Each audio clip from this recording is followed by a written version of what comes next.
दोस्तों स्वागत है आपका विद्या स्मार्ट कोचिंग क्लासेस में। मैं नरेंद्र कुमार। और दोस्तों आज के इस वीडियो में हम लोग हाई स्कूल के फिजिक्स का पहला चैप्टर प्रकाश के परावर्तन एवं अपवर्तन का पूरा लेक्चर इस वीडियो में समाप्त करने वाले हैं। जितने सारे टॉपिक आते हैं आपके एग्ज़ाम में आते हैं और जितना आपकी किताब में टॉपिक दिया है उसको हम लोग इस वीडियो में सारा समाप्त कर देंगे। तो आप इस वीडियो को लास्ट तक ज़रूर देखिएगा। अगर दोस्तों आप हमारे कोचिंग से जुड़ना चाहते हैं तो नीचे ही उसकी सारी जानकारी डिस्क्रिप्शन बॉक्स में आपको मिल जाएगी। नया बैच हमारे यहाँ हाई स्कूल इंटर तक का स्टार्ट हो चुका है, जिसे आप ज्वाइन करके आकर के पढ़ सकते हैं। तो चलिए हम लोग अपना जो कि आज का वीडियो स्टार्ट करते हैं। और सबसे पहले दोस्तों हम लोगों को कोई भी चैप्टर पढ़ने से पहले उसके पूरे चैप्टर की जानकारी होनी चाहिए कि इस चैप्टर्स में पढ़ने के बाद आप क्या सक्षम हो जाएंगे जानने के लिए। तो दोस्तों इस वीडियो को देखने के बाद आप जो है प्रकाश क्या होता है इसके बारे में जान जाएंगे। प्रकाश के द्वारा जो सारे गोलीय दर्पण होते हैं वो क्या होते हैं उसको जान जाएंगे। लेंस क्या होते हैं वो आप बता सकते हैं। अपवर्तन क्या होता है वो आप बता सकते हैं। तो चलिए वीडियो स्टार्ट करते हैं। और सबसे पहले हम लोग जानेंगे प्रकाश का परिचय। प्रकाश क्या होता है। जिस प्रकार दोस्तों मैं आपको आपके मोबाइल स्क्रीन पे दिख रहा हूँगा तो कोई ना कोई एक माध्यम होगा जिसके माध्यम से मैं आपको दिख रहा हूँ। उसी प्रकार दोस्तों ये जो जितनी सारी वस्तुएं होती हैं वे वस्तुएं हमें क्यों दिखाई देती हैं, तो वो दोस्तों प्रकाश के कारण दिखाई देती हैं। क्यों? क्योंकि जब भी किसी वस्तु पे प्रकाश पड़ता है तो प्रकाश टकरा करके हमारे आँखों पे आता है और हमारे आँखों पे आने से एक परछाई बनती है या प्रतिबिंब बनता है। इसी प्रकार हमको कोई भी वस्तु दिखाई देती है। तो जैसा कि आप देख सकते हैं यहाँ पे एक अंधेरा वाला कमरा है और यहाँ पे आप देखेंगे तो आपको बहुत कम चीज़ें जो है कि यहाँ पे दिखाई देंगी। लेकिन जो ही दोस्तों इस कमरे में हम लोग ज़्यादा प्रकाश कर देंगे, क्या करेंगे, ज़्यादा प्रकाश कर देंगे तो हमें सारी वस्तुएं दिखाई देने लगती हैं। क्यों? क्योंकि यहाँ पे ज़्यादा से ज़्यादा प्रकाश टकरा करके आपके आँखों पे आता है। जितनी सारी वस्तुएं सभी से प्रकाश टकरा करके आता है और आपको वो सारी वस्तुएँ दिखाई देती हैं। तो ये रहा प्रकाश का परिचय। सबसे पहले जानेंगे ये कि प्रकाश हमें वस्तुओं को दिखाता है। और दोस्तों प्रकाश एक ऊर्जा होता है जिसके सहायता से हमें वस्तुएं दिखाई देती हैं। तो आप कई तरह से प्रकाश का परिचय दे सकते हैं। अब चलिए अगला टॉपिक हम लोग देखेंगे। अगला टॉपिक क्या है।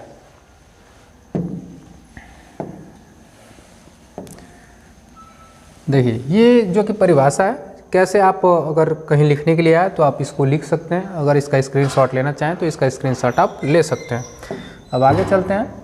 अब प्रकाश का विवर्तन जानेंगे दोस्तों। प्रकाश का विवर्तन क्या होता है। देखिए सबसे पहले कोई भी एक पतली शीट लेंगे। अगर आप चाहेंगे तो कागज़ को ही कई तहों में आप करिए, मोड़ लीजिए। उसको मोड़ने के बाद उसमें एक छोटा सा छिद्र कर दीजिए और घर से एक टॉर्च लीजिए। उस टॉर्च को उसमें जलाइए।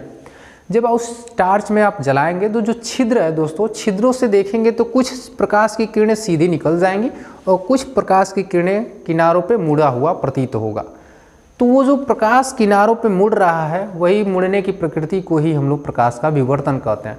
इसे समझेंगे एक चित्र के माध्यम से। जैसा कि आप देख सकते हैं यहाँ पे एक शीट है, ठीक है।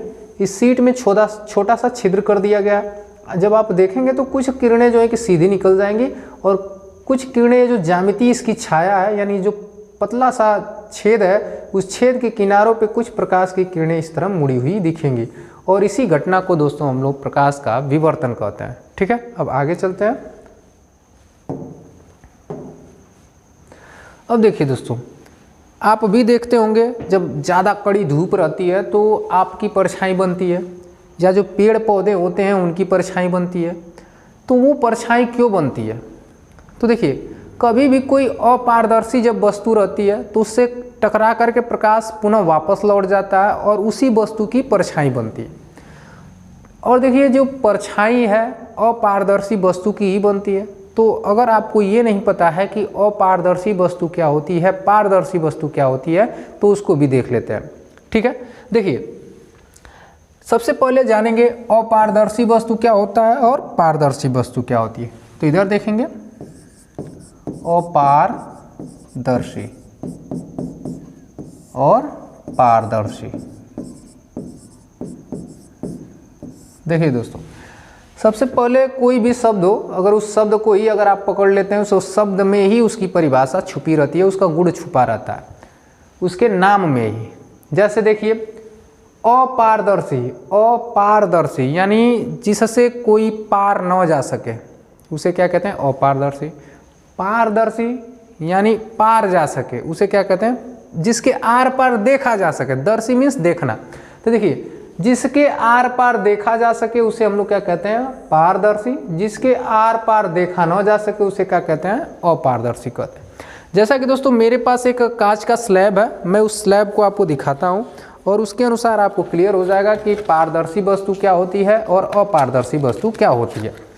जैसा आप देखेंगे मेरे हाथ में एक जो है कि आयताकार कांच का स्लैब है, अगर इसके आर पार आप देखेंगे तो ये पेन आपको दिखेगी या मेरा चेहरा इस कांच के स्लैब में आपको दिखेगा। तो जिस वस्तु के आर पार देखा जा सकता है उसे पारदर्शी वस्तु कहते हैं और जिस वस्तु के आर पार नहीं देखा जा सकता है उसे क्या कहते हैं? अपारदर्शी वस्तु कहते हैं। जैसा ये हमारे पास एक बॉक्स है, इस बॉक्स को अगर आप देखें तो इस बॉक्स के आर पार आप नहीं देख पाएंगे, तो ये वस्तु क्या हुई? अपारदर्शी वस्तु हुई। लेकिन प्रकाश के लिए अगर बात करें दोस्तों, तो प्रकाश के लिए कहेंगे कि वे वस्तुएं जिससे प्रकाश आर पार जा सके उसे कहते हैं पारदर्शी और जिससे प्रकाश आर पार न जा सके उसे कहते हैं अपारदर्शी। तो कभी भी एक जो परछाई बनती है वो अपारदर्शी वस्तु की बनती है। जैसा कि आप इस चित्र में देखेंगे, एक अपारदर्शी वस्तु है, उससे प्रकाश टकरा करके वापस चला जा रहा है और उसकी एक छाया बन रही है। इसी छाया को दोस्तों हम लोग प्रतिबिंब कहते हैं या परछाई कहते हैं। ठीक है, क्लियर है? आगे चलते हैं। अब अगला टॉपिक है दोस्तों प्रकाश का परावर्तन, रिफ्लेक्शन ऑफ लाइट। तो यहाँ से जो कि आपका चैप्टर का सबसे पहला टॉपिक स्टार्ट होता है प्रकाश का परावर्तन। देखिए, इसको समझने से पहले कुछ उदाहरण हम लोग समझते हैं। आप गेंद और बैटों के साथ खेले होंगे, तो आप जो गेंद है दोस्तों उस गेंद को लीजिए और नीचे पटकिए, फिर उसके बाद देखते क्या देखते हैं? ये जो गेंद है नीचे से ऊपर अपने आप चली आती है। या एक और उदाहरण देखिए, आप जो दीवार है, दीवार पे आप गेंद को फेंकिए, फिर गेंद पुनः वापस आ जाता है। उसी प्रकार कोई ऐसा सतह हो जिस पे हम लोग प्रकाश पड़े और प्रकाश पड़ने के बाद टकरा जाए, टकरा करके वापस चला आए, तो इस घटना को कहते हैं प्रकाश का परावर्तन। जैसा कि आप देख सकते हैं इस इमेज में, यहाँ पे एक चिकनी सतह यानी एक शीशा लिया हुआ है, एक कांच है और इस कांच पे एक लड़का जो है कि प्रकाश यहाँ पे डाल रहा है और ये प्रकाश देखिए परावर्तित होकर दूसरी दिशाओं में यानी उसी माध्यम में चली जा रही है। इसी घटना को कहते हैं प्रकाश का परावर्तन। जैसा कि अगर आप परिभाषा के अनुसार देखना चाहें तो देख सकते हैं, जब प्रकाश किसी चिकनी सतह या परावर्तक तल पर पड़ता है तो प्रकाश का अधिकांश भाग एक निश्चित दिशा में गमन कर जाता है। इसी घटना को प्रकाश का परावर्तन कहते हैं। ठीक है दोस्तों, तो आप इसका स्क्रीनशॉट ले सकते हैं या आप अपना नोट्स भी बना सकते हैं। ये आपके लिए बहुत ही इंपॉर्टेंट वीडियो होने वाली है। ठीक है, तो चलिए आगे चलते हैं। अब देखिए दोस्तों, जो प्रकाश का परावर्तन होता है वो दो तरीके का होता है। एक नियमित परावर्तन होता है और एक विसरित या इसे अनियमित परावर्तन भी कहते हैं।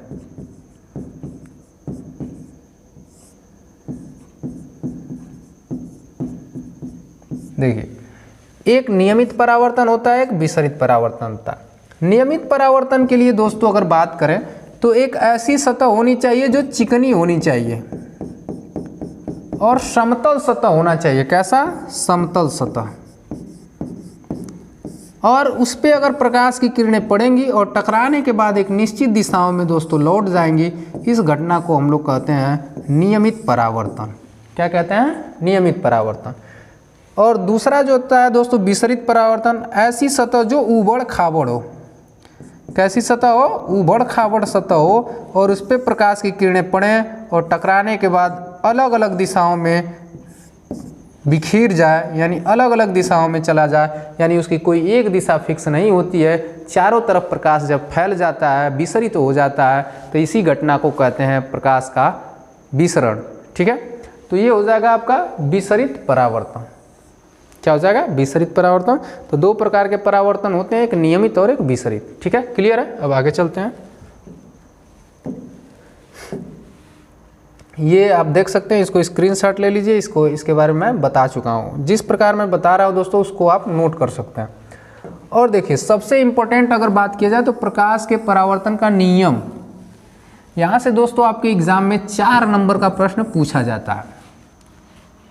तो इस तरह के जो कि प्रश्न है आपको पढ़ना ज़रूरी है, क्योंकि 4 नंबर के ये जो प्रश्न आपसे पूछे जाते हैं। चलिए अब देखिए कैसे प्रश्न इसमें बनते हैं।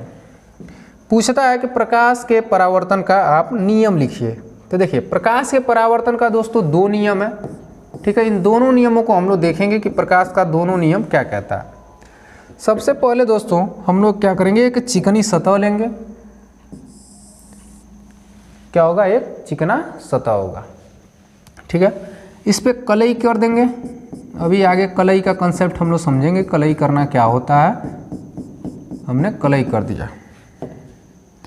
और दोस्तों यहाँ पे एक बिंदु लेंगे जिसका नाम रहेगा, ये रहेगा तल, और इस बिंदु का नाम होगा आपतन बिंदु।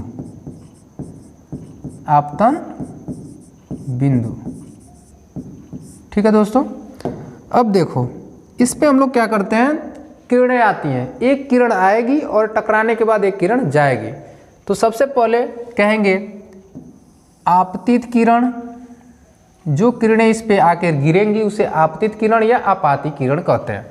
और फिर यहाँ से एक किरण जो है कि टकराने के बाद वापस लौट जाएगी, जिसे हम लोग परावर्तित किरण कहेंगे। तो इसका नाम देते हैं हम लोग, इसका नाम रख देते हैं दोस्तों आपतित किरण। आपतित किरण, ठीक है।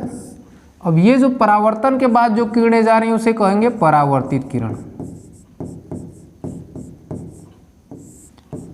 परावर्तित किरण, ठीक है। अब देखिए ये जो आपतन बिंदु है दोस्तों, इस आपतन बिंदु पे एक हम लोग क्या करते हैं, एक अभिलंब खींचते हैं। यहाँ से एक अभिलंब, इस तल के 90 डिग्री पे एक हम लोग अभिलंब खींचते हैं, जिसे हम लोग n से प्रदर्शित कर सकते हैं, या इसे हम लोग अभिलंब कहते हैं,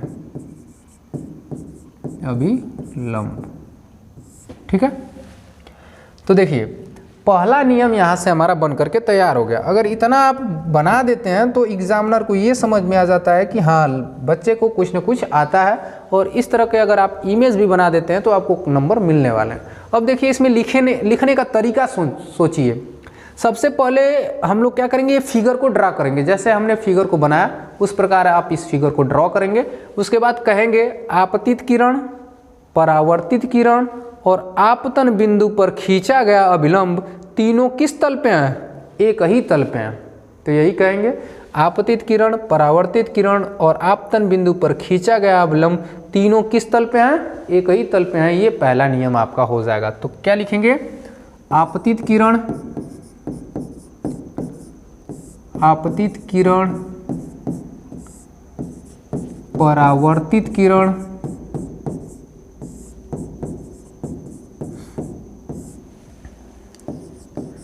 आपतन बिंदु पर खींचा गया अभिलंब, आपतन बिंदु पर खींचा गया अभिलंब।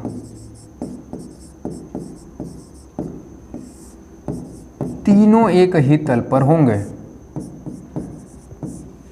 एक ही तल पर होंगे, ठीक है। अब देखिए, अब दूसरा नियम देखिए दोस्तों, हमने अभी बता दिया आपतित किरण, परावर्तित किरण और अभिलंब तीनों क्या होंगे, एक ही तल पे होंगे। वो आपका क्या होगा, पहला नियम होगा, ठीक है। अब देखेंगे दूसरा नियम क्या कहता है।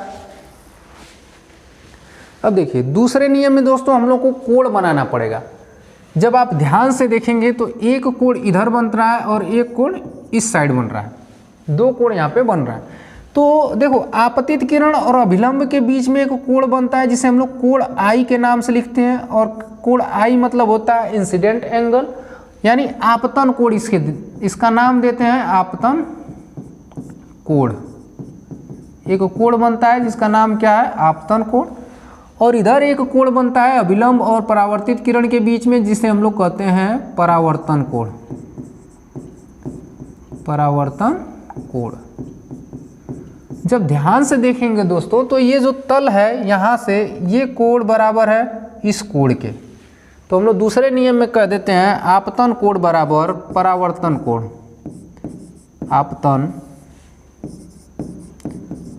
आपतन कोण बराबर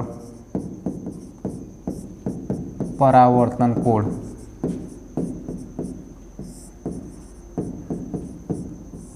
आपतन कोण बराबर परावर्तन, इसे कोण आई से लिखते हैं और इसे कोण आर से लिखते हैं। तो ये दोस्तों आपका परावर्तन का नियम है। इस नियम से अगर आप पढ़ लेते हैं इस नियम को तो लगभग 4 नंबर के प्रश्न आप कर जाएंगे। और दोस्तों आपको बता दें अभी जो आपका एग्ज़ाम हुआ था 2023 का हाई स्कूल का, इस 2023 वाले हाई स्कूल एग्ज़ाम में पहले चैप्टर से ही 12 नंबर के प्रश्न आए हुए थे। ठीक है, तो अगर आप इससे पढ़ लेते हैं तो 10 नंबर 12 नंबर अगर आप कर जाएंगे तो बहुत ही अच्छी बात है, क्योंकि एक चैप्टर से अगर आपको 12 नंबर का प्रश्न पूछा जाता है तो आप अगर सारे चैप्टर पढ़ लेते हैं तो अच्छा खासा नंबर आपका आ जाएगा। तो ये पढ़ना बहुत ज़रूरी है, इसका स्क्रीनशॉट ले लीजिए। अब आगे चलते हैं। ठीक है,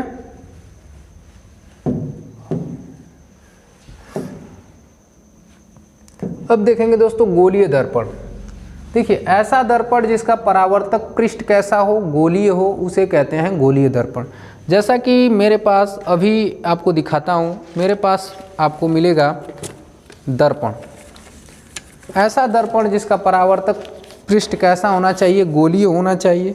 देखिए मेरे पास एक जो है कि दर्पण है, ये दर्पण का जो परावर्तक पृष्ठ है यानी जहाँ से प्रकाश टकरा करके वापस जाता है, यानी जिससे प्रकाश का परावर्तन की घटना होती है, वो कैसा होना चाहिए, गोल होना चाहिए। देखिए ये कैसा है, गोल है। तो ऐसा दर्पण जिसका परावर्तक पृष्ठ कैसा होना चाहिए, गोल होना चाहिए, वो कहलाता है गोलीय दर्पण। अब इस गोलीय दर्पण की कुछ परिभाषाएं होती हैं जो आपको याद करनी चाहिए, क्योंकि इसका कहीं ना कहीं हम लोग आगे चल के उपयोग करेंगे। तो देखिए ऐसे दर्पण जिनके परावर्तक पृष्ठ गोलीय होते हैं उन्हें गोलीय दर्पण कहते हैं। और गोलीय खंड का एक तल पर पारे की कलई कर दी जाती है, या रेड ऑक्साइड का लेप लगाते हैं, या एल्युमिनियम का, या चांदी का। अब कई तरह के पदार्थों से आप उसका लेप लगा सकते हैं। जब आप उसको लेप लगा देते हैं तो वही आपका आगे चल कर के दर्पण बनता है। और दर्पण 2 प्रकार का होता है, एक अवतल दर्पण होता है, एक उत्तल दर्पण होता है, उसको भी आगे जानेंगे। सबसे पहले हम लोग जानते हैं गोलीय दर्पण से संबंधित कुछ परिभाषाएं। ठीक है, चलिए उसको देख लेते हैं। अब देखिए गोलीय दर्पण से संबंधित कुछ परिभाषाएं हैं दोस्तों। दर्पण के वृत्ताकार चाप का गोलीय दर्पण का द्वारक कहते हैं। देखिए कोई भी गोलीय दर्पण है, ये जो जितनी चाप का ये बना रहता है इसी को उसका द्वारक कहते हैं, और इसे हम लोग mn से प्रदर्शित करते हैं। ठीक है, फिर दूसरा देखेंगे दोस्तों ध्रुव। दर्पण के मध्य बिंदु को, ये जो दर्पण है इस दर्पण का जो मध्य बिंदु होता है उसे हम लोग ध्रुव कहते हैं। इसे हम लोग दोस्तों P से लिखते हैं। ठीक है, अब देखिए वक्रता केंद्र। देखिए ये जो हमारा गोला है, इस गोले का कोई ना कोई एक केंद्र होता है और इसी गोले से काट करके हम लोग दर्पण को निकालते हैं। तो ये गोलीय दर्पण जिस दर्पण का भाग होता है उसके केंद्र को वक्रता केंद्र कहते हैं। तो देखिए ये मान लो यहाँ से काट करके निकाला गया होगा, तो ये इसका केंद्र ही क्या कहलाता है, वक्रता केंद्र कहलाता है, और इसे हम लोग C से प्रदर्शित करते हैं। अब तीसरा देखिए वक्रता केंद्र हो गया, वक्रता त्रिज्या क्या कहती है। तो देखो दर्पण के केंद्र तथा ध्रुव के बीच की दूरी को, देखो ये जो यहाँ से यहाँ तक की दूरी है उसी को हम लोग वक्रता त्रिज्या कहते हैं। और इन्हें मिलाने वाली रेखा को सबसे पहले हम लोग जानेंगे मुख्य अक्ष कहते हैं। और मुख्य अक्ष आप समझ लीजिए, ये जो C और P को मिलाते हैं वो मिलाने वाली रेखा को हम लोग मुख्य अक्ष कहते हैं। और इन्हीं के बीच की दूरी C की और P की, यानी कि वक्रता केंद्र और ध्रुव तक की दूरी को हम लोग वक्रता त्रिज्या कहते हैं, और इसे हम लोग R से लिखते हैं। ठीक है, क्लियर हुआ इतना। अब आगे चलते हैं। अब इसी में दोस्तों ये जो C और P है इसी का आधा एक बिंदु होता है जिसे हम लोग F कहते हैं। और ये F बनता कब है, फोकस, मुख्य फोकस कब बनता है, जब मुख्य अक्ष के समांतर कोई भी किरणें पड़ती हैं तो एक पॉइंट से होके जाती हैं, और यही पॉइंट आपका मुख्य फोकस कहलाता है। ठीक है, तो ये सारे टर्म आप एक ही इमेज में देख लिए, और ये जो है कि परिभाषा याद करने की ज़रूरत भी नहीं है। अगर आप जो मैं इस तरह का बताया हूँ, अगर आप 1 बार 2 बार प्रैक्टिस करते हैं तो आप इसकी परिभाषाएँ बता लेंगे। और इनका टर्म जो है कि दोस्तों हम लोग हर जगह प्रयोग करेंगे तो आपको पूरा यहाँ है कि समझ में आ जाएगा। अब देखिए दर्पण दो तरीके के होते हैं दोस्तों। जो गोलीय दर्पण था उसमें से जब हम लोग काटते हैं आधा आधा तो उसमें दो दर्पण हमको मिलता है। एक दर्पण का नाम अवतल दर्पण होता है और एक का नाम उत्तल दर्पण होता है। अब इन दर्पणों को हम लोग समझेंगे कि क्या होते हैं। तो सबसे पहले हम लोग जानेंगे कि उत्तल दर्पण क्या होता है।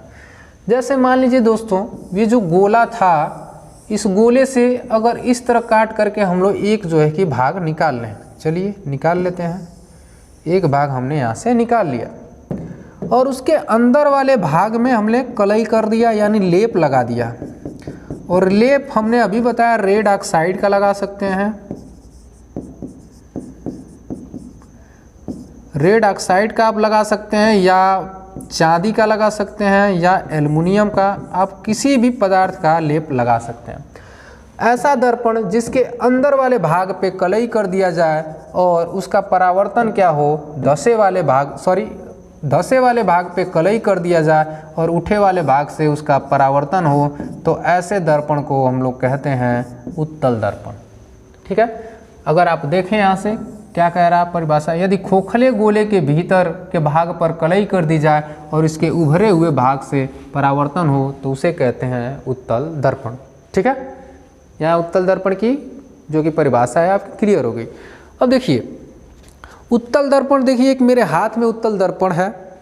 अगर आप ध्यान से देखेंगे तो इधर जो है कि कलई की गई है और ये मैं छू करके महसूस कर रहा हूँ, ये जो है कि इसका धसा वाला भाग है और ये जो है कि इसका उठा वाला भाग है। और इसी से आप देख सकते हैं, इसी से प्रकाश का परावर्तन हो रहा है, इसी में मेरा चेहरा भी दिख रहा है। तो ये क्या होता है, परावर्तक पृष्ठ इसका उठा हुआ है, तो ये आपका क्या हुआ, उत्तल दर्पण हुआ। अब इसी का विपरीत होता है दोस्तों अवतल दर्पण। तो अगर एक किसी दर्पण की आप परिभाषा याद कर लेते हैं और उसी का उल्टा कर देते हैं तो आपका दूसरा दर्पण प्राप्त हो जाता है। जैसे अवतल दर्पण के बारे में अगर आपको पूछा जाए तो जैसे उसमें हमने धसे भाग पे कलई किया था, इसमें हम लोग क्या करेंगे, उठे वाले भाग पे कलई कर देंगे। तो चलिए मान लो ये हमारा दर्पण, इसके उठे भाग पे हमने कलई कर दिया। अब जो चमकने वाला भाग होगा वो होगा धसा वाला भाग। तो कहेंगे ऐसा गोलीय दर्पण जिसके उठे वाले भाग पर कलई कर दिया जाए और धसे वाले भाग से परावर्तन हो तो वो दर्पण हमारा अवतल दर्पण कहलाता है। ठीक है, धसे वाले भाग से परावर्तन होगा यानी जो प्रकाश आएगा और टकरा करके जाएगा वो तल आपका धसा वाला होगा और उठे वाले भाग पे कलई कर देंगे तो वो आपका क्या कहलाएगा, अवतल दर्पण कहलाएगा। अब आगे चलते हैं और आगे की जो क्या परिभाषा है उसको देखते हैं। अब देखिए दोस्तों पूछता है कि आप कहाँ कहाँ उपयोग करते हैं। तो देखो जो अवतल दर्पण है दोस्तों वो टार्च में प्रयोग होता है, जो सर्च लाइटें हैं उसमें प्रयोग होता है, गाड़ियों की जो हेड लाइट होती हैं उसमें हम लोग प्रयोग करते हैं, और शेविंग यानी दाढ़ी बनाने वाला जो शीशा होता है उसमें हम लोग अवतल दर्पण का प्रयोग करते हैं, क्योंकि उसमें बड़ा बड़ा चित्र बनता है और अवतल दर्पण में बड़ा चित्र बनने से उसमें हम लोग ये सारी खूबियाँ जो होती हैं इसीलिए हम लोग उसको टार्च में, सर्च लाइट में और गाड़ियों की हेडलाइट में प्रयोग करते हैं। और देख लेते हैं उत्तल दर्पण को हम लोग कहाँ कहाँ प्रयोग करते हैं। तो उत्तल दर्पण को हम लोग वाहनों में साइड देखने के लिए, जो आपकी दो पहिया होती है दोस्तों उसमें जो साइड देखा जाता है तो वो उसमें कौन सा शीशा होता है, ये उत्तल दर्पण होता है।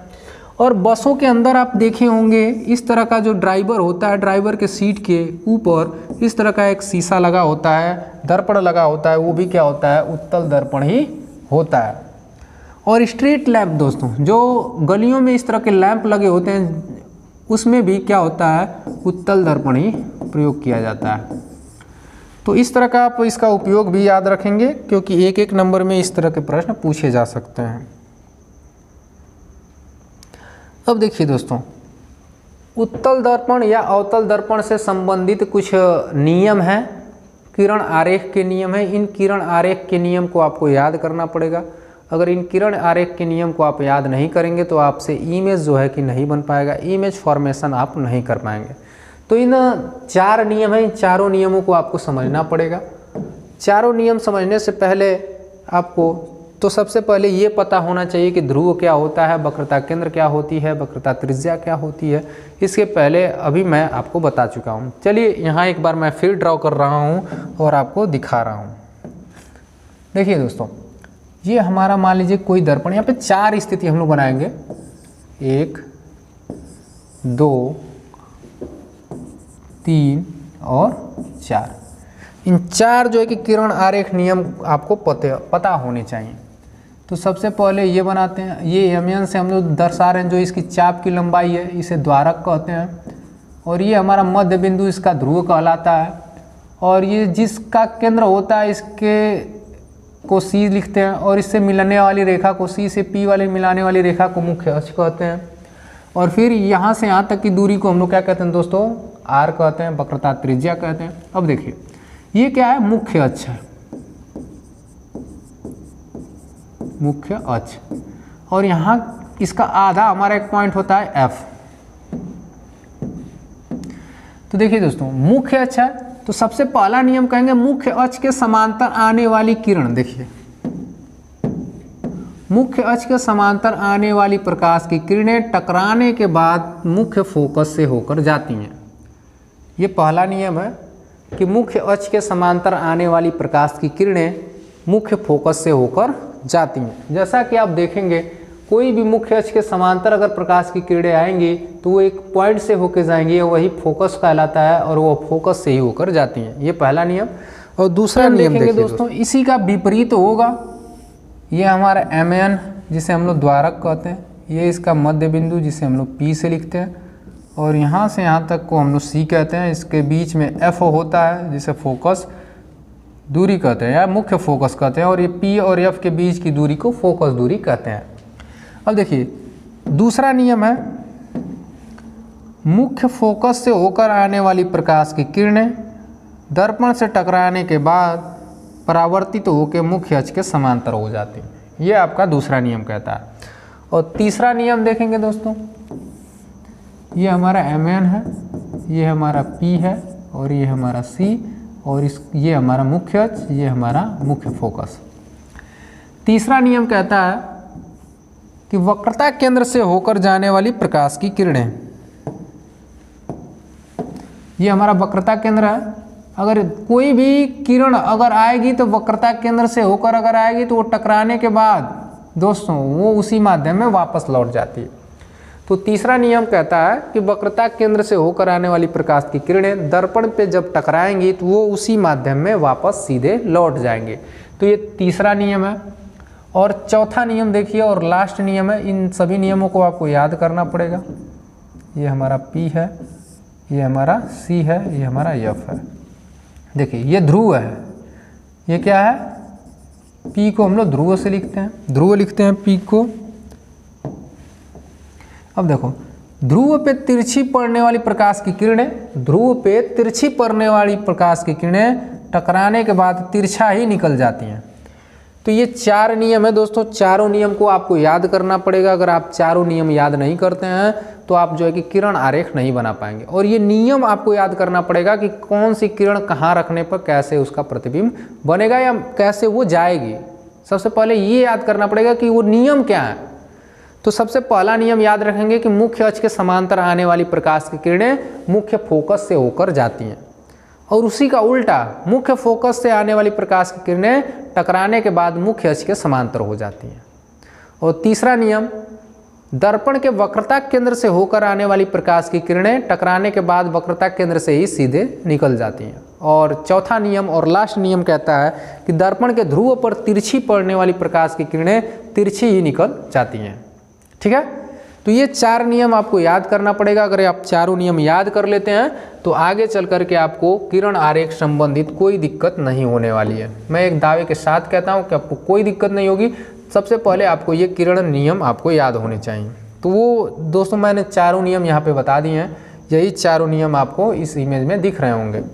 अब आगे चलते हैं, क्योंकि जिस तरह मैं बताया हूँ उसको आपको याद करना पड़ेगा सबसे पहले। उसके बाद लास्ट में इसके बाद अगर आपको नियम याद हो गए हैं तो हम लोग सबसे पहले फिगर बनाना सीखेंगे। और देखिए मैं डायरेक्ट आपको फिगर पे लेके चलता हूँ।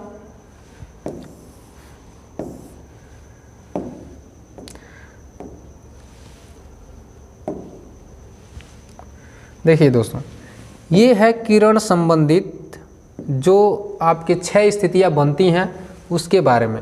तो देखिए यहाँ पे जो अवतल दर्पण होता है और उत्तल दर्पण होता है, तो ये अवतल दर्पण है, अवतल दर्पण। अवतल दर्पण से दोस्तों 6 स्थितियां बनती हैं और किसी भी किरण आरेख में हम लोग केवल 2 किरणों का उपयोग करके हम लोग इमेज को बनाते हैं। कोई भी दर्पण को अगर आप लेंगे तो जो आपका इमेज बनेगा केवल 2 किरणों से ही आपका इमेज बन जाएगा। जो अभी हम लोग 4 नियम याद किए हैं, उस 4 नियमों से 2 नियमों का प्रयोग करके आप किरण आरेख संबंधित नियम लगा करके आप इस चित्र को बना सकते हैं। सबसे पहले अगर बात करें दोस्तों तो कंडीशन होती है, देखो ये C है, ये F है और ये P है। अब इन्हीं के क्रमों में हम लोग वस्तुओं को रखेंगे। तो सबसे पहले वस्तु को हम लोग बहुत दूर रखते हैं, अनंत पे रखते हैं। दर्पण से बहुत दूर वस्तु को रखोगे तब देखो चित्र कैसे बनता है। और कभी भी चित्र हमेशा जो किरण आरेख खींचेंगे वस्तु के टॉप से खींचेंगे। तो देखिए यहाँ पे देखेंगे मुख्य अक्ष के समांतर आने वाली प्रकाश की किरणें मुख्य फोकस से चली जाएंगी और एक और किरण नीचे से ले लीजिए, ये भी मुख्य फोकस से होकर चली जाएगी। जब यहाँ पे आप देखेंगे तो यहाँ पे एक आपका चित्र बनेगा बहुत ही छोटा बिंदु आकार का, ठीक है। और देखिए इसको पढ़ने से पहले मैं आपको बता दूं कि आभासी प्रतिबिंब और वास्तविक प्रतिबिंब कब बनता है। हम लोग 2 शब्द इस्तेमाल करेंगे, आभासी और वास्तविक। तो देखिए आभासी प्रतिबिंब और वास्तविक प्रतिबिंब क्या होते हैं। सबसे पहले जब 2 किरणें, देखो 2 किरणें जब टकराने के बाद किसी न किसी पॉइंट पे मिले, जैसे मान लो 2 किरणें टकराने के बाद एक पॉइंट पे मिल रही हैं, तो वहाँ जो प्रतिबिंब बनता है वो प्रतिबिंब बनता है वास्तविक, ठीक है दोस्तों।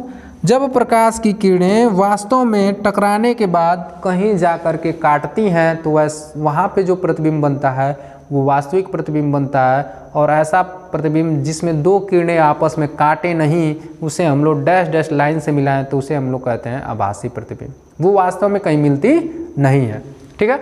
अब देखिए जब वस्तु को दोस्तों आप अनंत पे रखते हैं तो उसका प्रतिबिंब फोकस पे बहुत ही छोटा बिंदु साइज का वास्तविक और उल्टा बनता है, याद रखेंगे।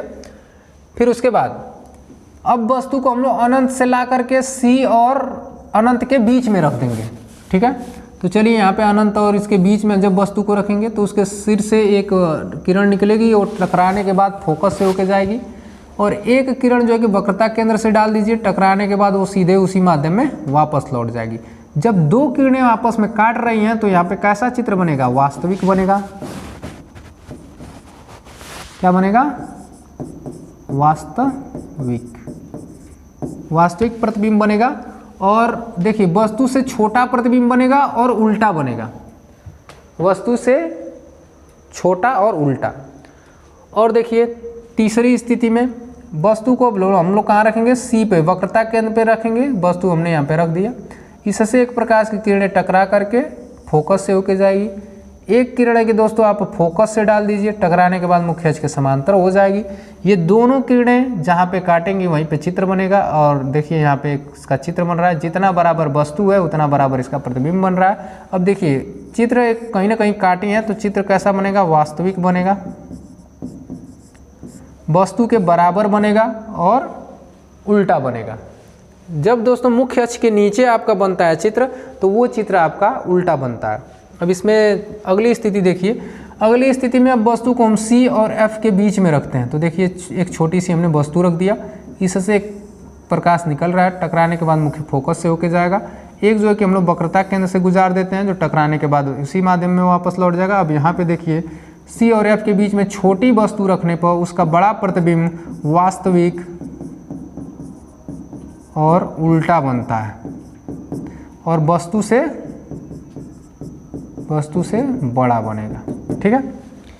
और एक जो है कि स्थिति अब आगे बढ़ाएंगे। अब C और F के बीच में जो दूरी थी हमने उसको रख दिया। अब जो है कि वस्तु को हम लोग कहाँ रखेंगे, F पे रखेंगे, यानी मुख्य फोकस पे वस्तु को रखेंगे। अब ये देखेंगे यहाँ पे चित्र कैसे बनता है। तो यहाँ पे जो चित्र बनता है दोस्तों, मुख्य अक्ष के समांतर आने वाले प्रकाश की किरणें फोकस से होके जाएंगी। एक जो है कि वक्रता केंद्र से गुजार दीजिए और देखिए ये दोनों जो है कि किरणें आपस में कभी नहीं मिलेंगी क्योंकि इनके बीच की दूरी समान है। और ये जा कर के हो सके अनंत पे कहीं मिलती हैं तो उसे हम लोग कहते हैं कि इसमें चित्र बहुत बड़ा बनेगा और अनंत पे जा कर के चित्र कहीं बनेगा और वस्तु से बड़ा बनेगा और उल्टा बनेगा। इसमें क्या बनेगा, उल्टा ही चित्र बनेगा। और एक जो कि लास्ट स्थिति है दोस्तों इसकी, और इस लास्ट स्थिति से आपके एग्जाम में प्रश्न बनते हैं। क्यों? क्योंकि इससे एक ऐसी प्रकृति वाला चित्र बनता है जो आपको फंसाता है, पूछता है कि अवतल दर्पण की वो कौन सी स्थिति है जिसमें वस्तु का प्रतिबिंब बड़ा बनता है वस्तु से, वास्तविक न बन करके आभासी बनता है और वस्तु से बड़ा भी बनता है। तो वो स्थिति होती है दोस्तों जब हम वस्तु को फोकस और ध्रुव के बीच में रखते हैं तो उसका प्रतिबिंब दर्पण के पीछे और आभासी और सीधा बनता है। जैसा कि आप देखेंगे तो क्या करेंगे, एक वस्तु हम यहाँ पे रख दिए, इस वस्तु से दोस्तों क्या करेंगे, एक हम लोग किरण गुजारेंगे। अब एक किरण आप क्या कर सकते हैं, इधर से भी गुजार सकते हैं, फोकस से भी या ध्रुव से भी। तो यहाँ पे ध्रुव से गुजारा गया तो चलो ध्रुव से एक तिरछी पड़ेगी, तिरछी ही निकल जाएगी तो दूर हटेगी। फिर उसके बाद दोस्तों एक जो है कि हम लोग सी से एक किरण खींच देते हैं, वो किरण टकराने के बाद वापस लौट जाएगी। लेकिन देखिए ये जो किरणें हैं एक दूसरे से दूर हट रही हैं तो ये कभी वास्तव में इधर मिलेंगी नहीं, इसलिए हम लोग इस किरणों को आगे बढ़ाने का प्रयास करते हैं और यहाँ जा कर के हमारे ये किरणें दोनों मिल जाती हैं और यहीं पे हमारा आभासी सीधा और वस्तु से बड़ा प्रतिबिंब बनता है। ठीक है, और देखिए इन प्रतिबिंबों से हम लोग को दो चीज़ें देखने को मिली हैं। जब वस्तु को हम लोग वक्रता केंद्र से दूर रखे थे, अनंत पे रखे थे, तो उसका प्रतिबिंब बहुत ही छोटा बन रहा था। देखिए यहाँ पे भी सी इसके बाद है तो वस्तु का प्रतिबिंब छोटा बन रहा है वस्तु से। लेकिन जो ही हम लोग सी के अंदर और ध्रुव के बीच में, हम लोग सी से ध्रुव के बीच में कहीं वस्तु को रख रहे हैं तो उसका प्रतिबिंब हमेशा क्या बन रहा है, बड़ा बन रहा है। जैसे देखिए छोटी सी वस्तु हमने यहाँ रखा और यहाँ पे बड़ा इसका प्रतिबिंब बन गया। तो इस तरह का आप देख सकते हैं जब अनंत और वक्रता केंद्र के बीच में वस्तु को रखेंगे तो उसका प्रतिबिंब छोटा बनेगा और वक्रता केंद्र के बाद और ध्रुव के बीच में जब आप वस्तु को रखेंगे तो उसका प्रतिबिंब बड़ा बनता है। ठीक है, ये सारा आप एक बार में देख सकते हैं। इसका एक चार्ट है, इस चार्ट में आप सारी जो कि ये जितनी जानकारियां हैं उसको आप देख सकते हैं।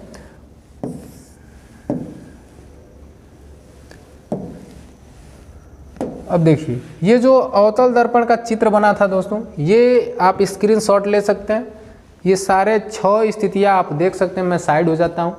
ये 6 स्थितियाँ का आप स्क्रीनशॉट ले लीजिए, जैसा कि मैं चित्र में बताया था यही इसी प्रकार का जो है कि आपका चित्र बनता है। ठीक है, अब आगे चलते हैं और आगे समझते हैं क्या है अगला टॉपिक।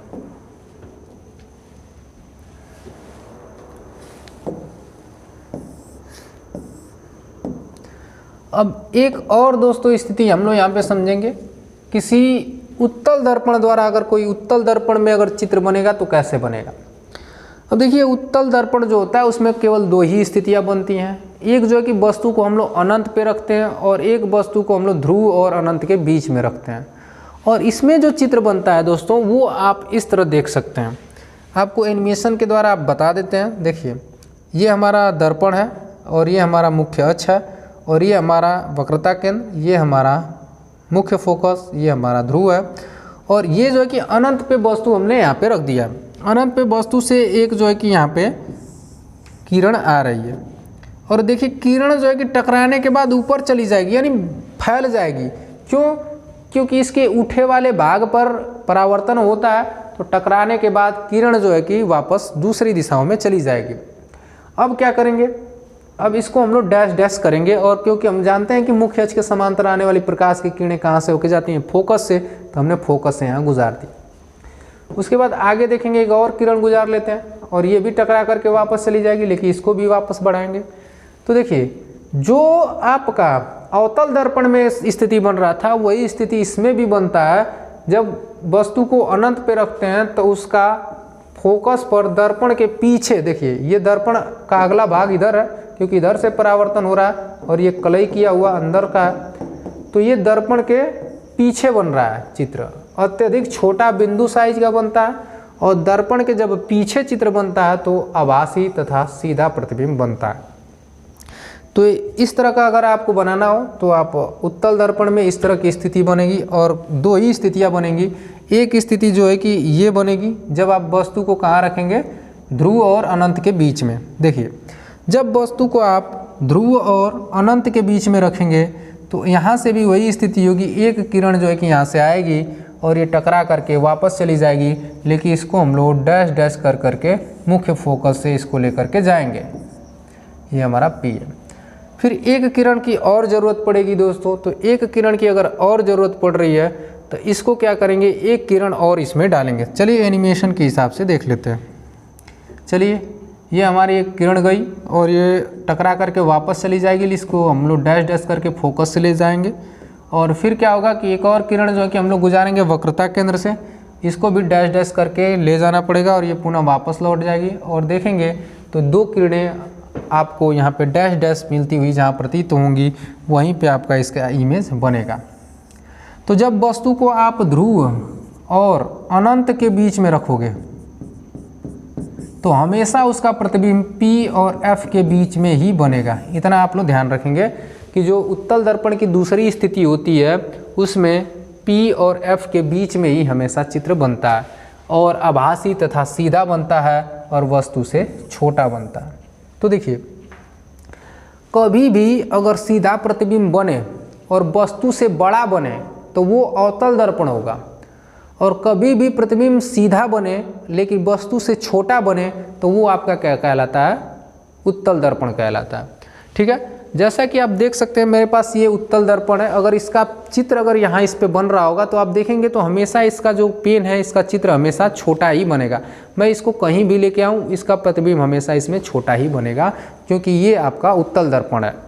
ठीक है, तो ये आप देख सकते हैं। और दोस्तों मैं क्या करूँगा कि जो ये किरण आरेख है इसको प्रैक्टिकल के साथ हम लोग देख लेंगे, जिससे कि आपको पता चल जाएगा कि वस्तु को कहाँ कहाँ रखने पर कैसे इमेज बनता है, उल्टा बनता है, सीधा बनता है। इसका मैं पूरा एकदम एक प्रैक्टिकल का वीडियो बना करके अपलोड कर दूंगा, जिसे आप देख करके क्लियर कर सकते हैं। अब चलिए ये टॉपिक ख़त्म होता हुआ अब आगे चलते हैं।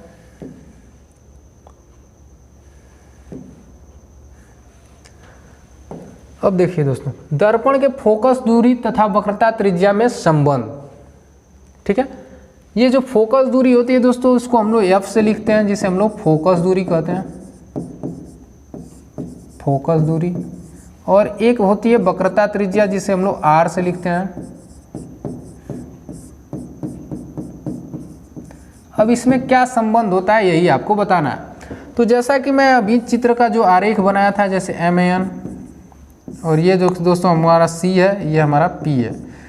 और देखिए ये जो वक्रता त्रिज्या, टोटल को वक्रता त्रिज्या कहते हैं, यानी C से P तक की दूरी को वक्रता त्रिज्या कहते हैं।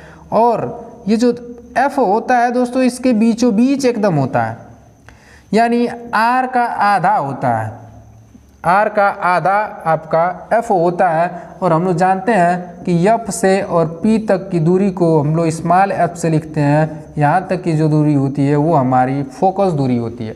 तो आप देखेंगे तो क्या R का आधा ही हमारा फोकस दूरी होता है। तो अगर इसमें आप संबंध देना चाहें तो आप F बराबर R/2 देते हैं। क्या लिखते हैं? F बराबर R/2।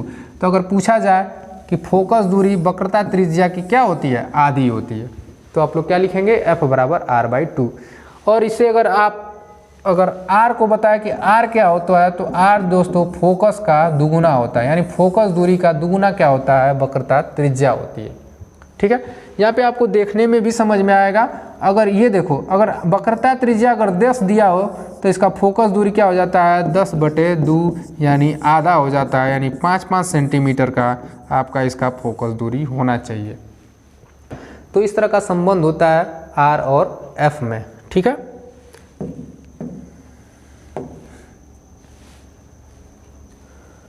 अब देखेंगे दोस्तों गोलीय दर्पणों के लिए नई कार्तीय चिन्ह परिपाटी। दर्पण के लिए दोस्तों नापने के कुछ सूत्र होते हैं, दूरियां नापने के सूत्र होते हैं, और ये दूरियां कैसे नापी जाती हैं इस चित्र में आप देख करके समझ जाएंगे। मान लो कोई भी दूरियां नापी जाती हैं दर्पण में तो उसके ध्रुव से नापी जाती हैं। ध्रुव के दाईं ओर, ध्रुव के बाईं ओर, और ध्रुव के ऊपर और ध्रुव के नीचे दूरियां मापी जाती हैं। तो अगर दोस्तों जिधर वस्तु रखी है उधर की दूरी अगर आपको नापनी है तो बाईं ओर, दर्पण से जब बाईं ओर आप दूरी नापते हैं तो वो माइनस में दूरियां होती हैं, ठीक है। और दर्पण के जो ऊपर दूरियां नापी जाती हैं वो प्लस में नापी जाती हैं, और दर्पण के जो नीचे दूरियां नापी जाती हैं वो भी दोस्तों माइनस में नापी जाती हैं। और दर्पण के पीछे यानी दाईं तरफ की दूरियां हम लोग प्लस में नापते हैं, और नीचे ऊपर का वही वैल्यू है जो इधर के साइड में है। तो हम लोग जानते हैं जिधर किरणें जाती हैं उधर की दूरियां हम लोग प्लस में नापते हैं, और किरण जिधर टकरा करके अगर दूसरी साइड में जाती है तो इधर की दूरियां हम लोग माइनस में लेते हैं, यानी जिधर वस्तु रहेगी उधर माइनस में। तो हमेशा यू जो होता है दोस्तों वो हमेशा माइनस में होता है। किस में होता है? माइनस में, यानी वस्तु हमेशा किस में रखी जाती है? माइनस में रखी जाती है। ये आप कंसेप्ट ध्यान रखेंगे। देखिए एक बार और देख लेते हैं। एक इस तरह निर्देशांक बना लीजिएगा, या मान लीजिएगा हमारा दर्पण का ध्रुव है। अगर इधर की कोई दूरी नापने के लिए कहा जाए तो जैसे ही वो होगा आपका माइनस, और ऊपर की दूरी अगर नापी जाए तो वो भी होगी आपकी प्लस, और नीचे की दूरी नापी जाए तो वो होगी माइनस, और इधर की दूरी अगर मापी जाए तो वो होती है प्लस। ठीक है, क्लियर हो गया होगा। अब आगे चलते हैं। अब अगला टॉपिक है हमारा, अब देखेंगे अगला टॉपिक, दर्पण से फोकस, वस्तु तथा प्रतिबिंब की दूरियों में संबंध। दोस्तों जैसा कि मैं आपको बताया कि ध्रुव से और मुख्य फोकस तक की दूरी को फोकस दूरी कहते हैं, और जहाँ तक वस्तु रखी जाती है वहाँ से ध्रुव तक की दूरी को हम लोग कहते हैं वस्तु की दूरी। और दोस्तों ध्रुव से जहाँ तक प्रतिबिंब बनता है वहाँ तक की दूरी को हम लोग भी से लिखते हैं, जिसे हम लोग प्रतिबिंब की दूरी कहते हैं। तो जैसा कि आप एक इमेज है, इस इमेज में आप देखेंगे, और इस इमेज में हम लोग देखेंगे कौन कौन सी यहाँ पे दूरियाँ यहाँ पे दिखाई गई हैं। तो यहाँ पे एक दर्पण है आपके सामने। इस दर्पण में यहाँ ऑब्जेक्ट रखा गया है, वस्तु रखी गई है, और इस वस्तु को देखेंगे कहाँ से कहाँ तक की दूरी है।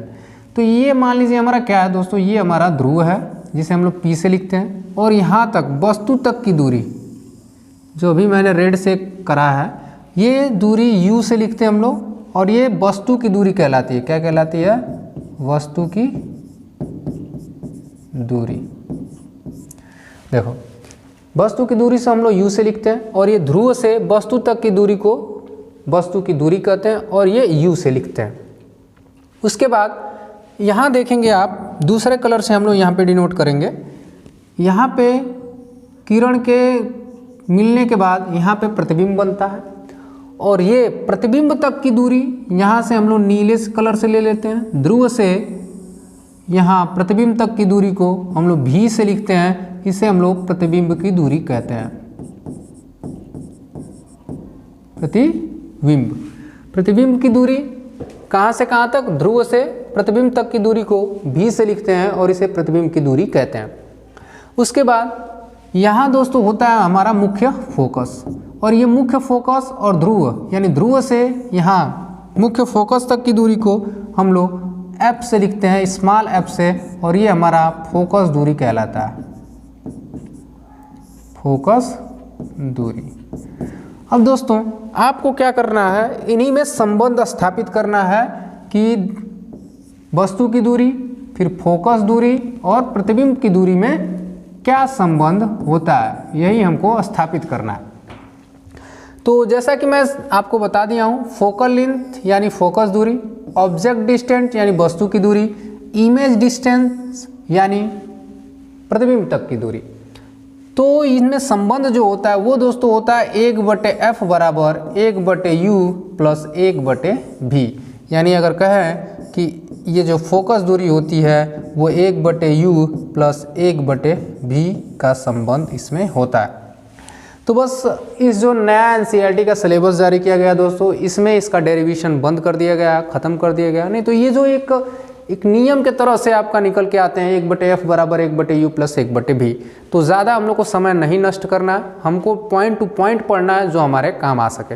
तो अगर आपको सवाल सॉल्व करना है तो सबसे पहले दर्पण का सूत्र ये आपको याद करना पड़ेगा, इसे आप दर्पण सूत्र भी कह सकते हैं। इसी से सारे सवाल आपके सॉल्व होते हैं। ठीक है, अब आगे चलते हैं और अगला टॉपिक देखते हैं। अगला टॉपिक क्या है? अब देखिए इसमें कुछ दोस्तों आपको याद करना पड़ेगा। अब देखिए यहाँ पे जो हमने कॉन्सेप्ट बताया था कि आप दूरी नापने का कॉन्सेप्ट आप याद रखिए।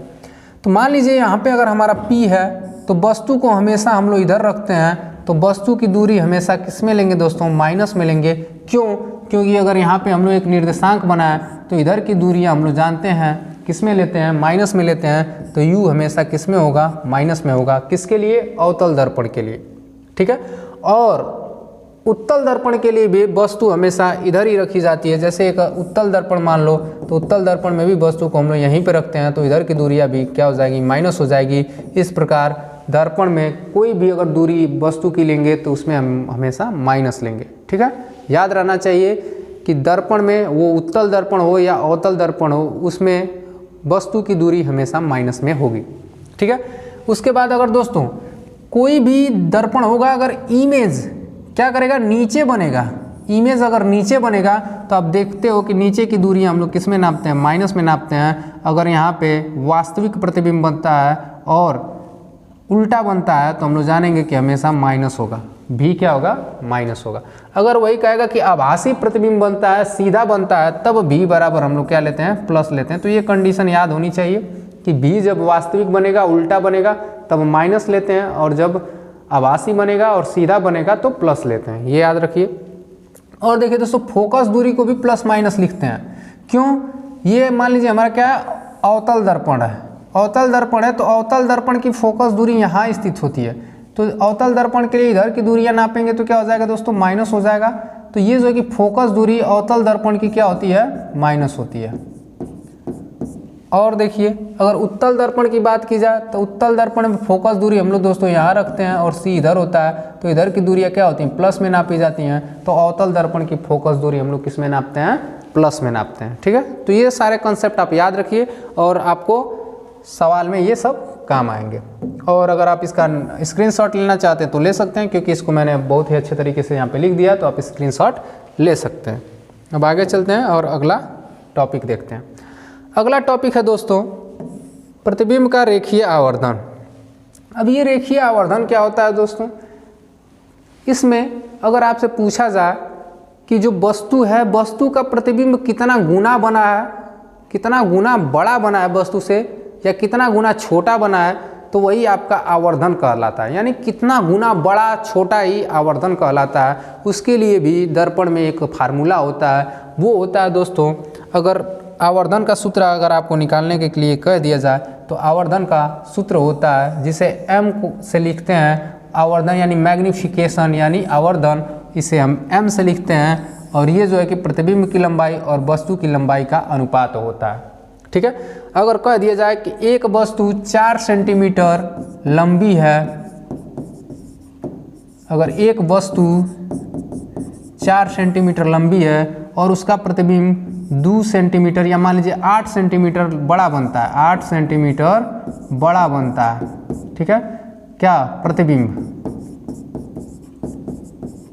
तो अगर दोस्तों लंबी की बात की जाए और बड़ा का बात किया जाए और लंबा का बात किया जाए तो वहाँ हम लोग आई और ओ से डिनोट करते हैं। अगर वस्तु है तो वस्तु के लिए हम लोग ओ से लिखते हैं, ऑब्जेक्ट हाइट ऑफ ऑब्जेक्ट। और दोस्तों अगर प्रतिबिंब है तो हाइट ऑफ इमेज यानी आई से लिखते हैं। तो इसी प्रकार अगर इसमें आप रखोगे तो 8/4 यानी 4 गुना के 8 यानी 2 गुना बड़ा प्रतिबिंब बना है, क्योंकि वस्तु 4 है और इसका प्रतिबिंब 8 है। तो ऐसे भी आप बता सकते हैं कि 2 गुना बड़ा प्रतिबिंब बना है। तो इस तरह के प्रश्न जो है कि हम लोग सॉल्व करेंगे। और इसमें एक और संबंध होता है दोस्तों, अगर ये जो आवर्धन है वो प्रतिबिंब की दूरी और वस्तु की दूरी का भी बटा होता है, अनुपात होता है। और ये दूरियां जो है कि हम लोग दोस्तों यहाँ पे माइनस में लेते हैं, यहाँ पे हम लोग क्या कर लेते हैं, माइनस लगा देते हैं, और ये हमारा क्या हो जाता है, आवर्धन का सूत्र मिल करके आ जाता है। तो दोनों को अगर साथ में मिला देते हैं तो यम यानी आवर्धन बराबर I/O बराबर V/U होता है, यहाँ पे माइनस लगा देते हैं। तो यही रेखीय आवर्धन का सूत्र होता है, आप इसको याद रखेंगे, M बराबर I/O बराबर -V/U, ठीक है। इसका सवालों में हम लोग इस्तेमाल करेंगे। अब आगे चलते हैं। अब देखिए दोस्तों, दर्पण हमने पढ़ लिया और दर्पण पूरा चैप्टर आप लोग का समझ लीजिए ख़त्म हो गया। दर्पण से प्रतिबिंब कैसे बनते हैं और दर्पण क्या होता है। लेकिन सबसे बड़ी बात है, दर्पण को आप पहचानोगे कैसे। अगर कोई आपको दर्पण दे दिया जाए और कह दिया जाए कि आपको छूना नहीं है अभी, चाहे कुछ नहीं करना है, बताओ कौन सा दर्पण है, तो आप नहीं बता पाओगे कि आपके साथ कौन सा दर्पण आपको दिया गया। जैसे मैं अभी आपको एक दर्पण निकालता हूँ और आपसे कहूँगा कि आप बताओ ये कौन सा दर्पण है, तो आप क्या करोगे दोस्तों, अगर मैं कहूँ कि ये मेरे हाथ में कौन सा दर्पण है तो आप इसे नहीं बता पाएंगे कि हमारे हाथ में कौन सा दर्पण है। क्यों? क्योंकि जब तक आप इसमें चित्र बनना नहीं देख पाएंगे और इसको जब तक आप छुएंगे नहीं तब तक आप ये नहीं बता सकते कि हमारे हाथ में कौन सा दर्पण है। तो सबसे बड़ी बात है, दर्पण को पहचानने के दो तरीके होते हैं। एक दर्पण को आप छूकर पहचान सकते हैं और एक दर्पण में चित्र देखकर आप पहचान सकते हैं। दोनों तरीकों से आप दर्पण की पहचान कर सकते हैं कि आपके साथ आपको किसी ने कौन सा दर्पण दिया है या आप किस दर्पण का उपयोग कर रहे हैं। तो दर्पणों की पहचानने की दोस्तों दो ही विधि है, एक स्पर्श करके और एक प्रतिबिंब देख के। स्पर्श करके कैसे पहचानेंगे दोस्तों? स्पर्श करके जब देखेंगे कि एक उठा वाला भाग पे जब कलई किया गया हो और धसे वाले भाग चमकीला हो तो हम लोग कहेंगे ये कौन सा है? अवतल दर्पण है। कौन है? अवतल दर्पण। ठीक है। और दोस्तों अगर ऐसा एक दर्पण हो जिसके धसे वाले भाग पर कलई कर दिया जाए और उठा वाला भाग चमकीला हो तो उसे हम लोग कहते हैं उत्तल दर्पण। तो आप तो एक स्पर्श करके इस तरह पहचान सकते हैं और एक प्रतिबिंब देख करके भी आप पहचान सकते हैं कि कौन सा आपके पास दर्पण है। तो देखो ऐसा दर्पण दोस्तों जिसमें प्रतिबिंब हमेशा छोटा बने, प्रतिबिंब क्या करे? छोटा बने। प्रतिबिंब ऐसा दर्पण दोस्तों जिसमें प्रतिबिंब आपका हमेशा छोटा बने, वो दर्पण आपका क्या कहलाता है? उत्तल दर्पण कहलाता है। उत्तल दर्पण।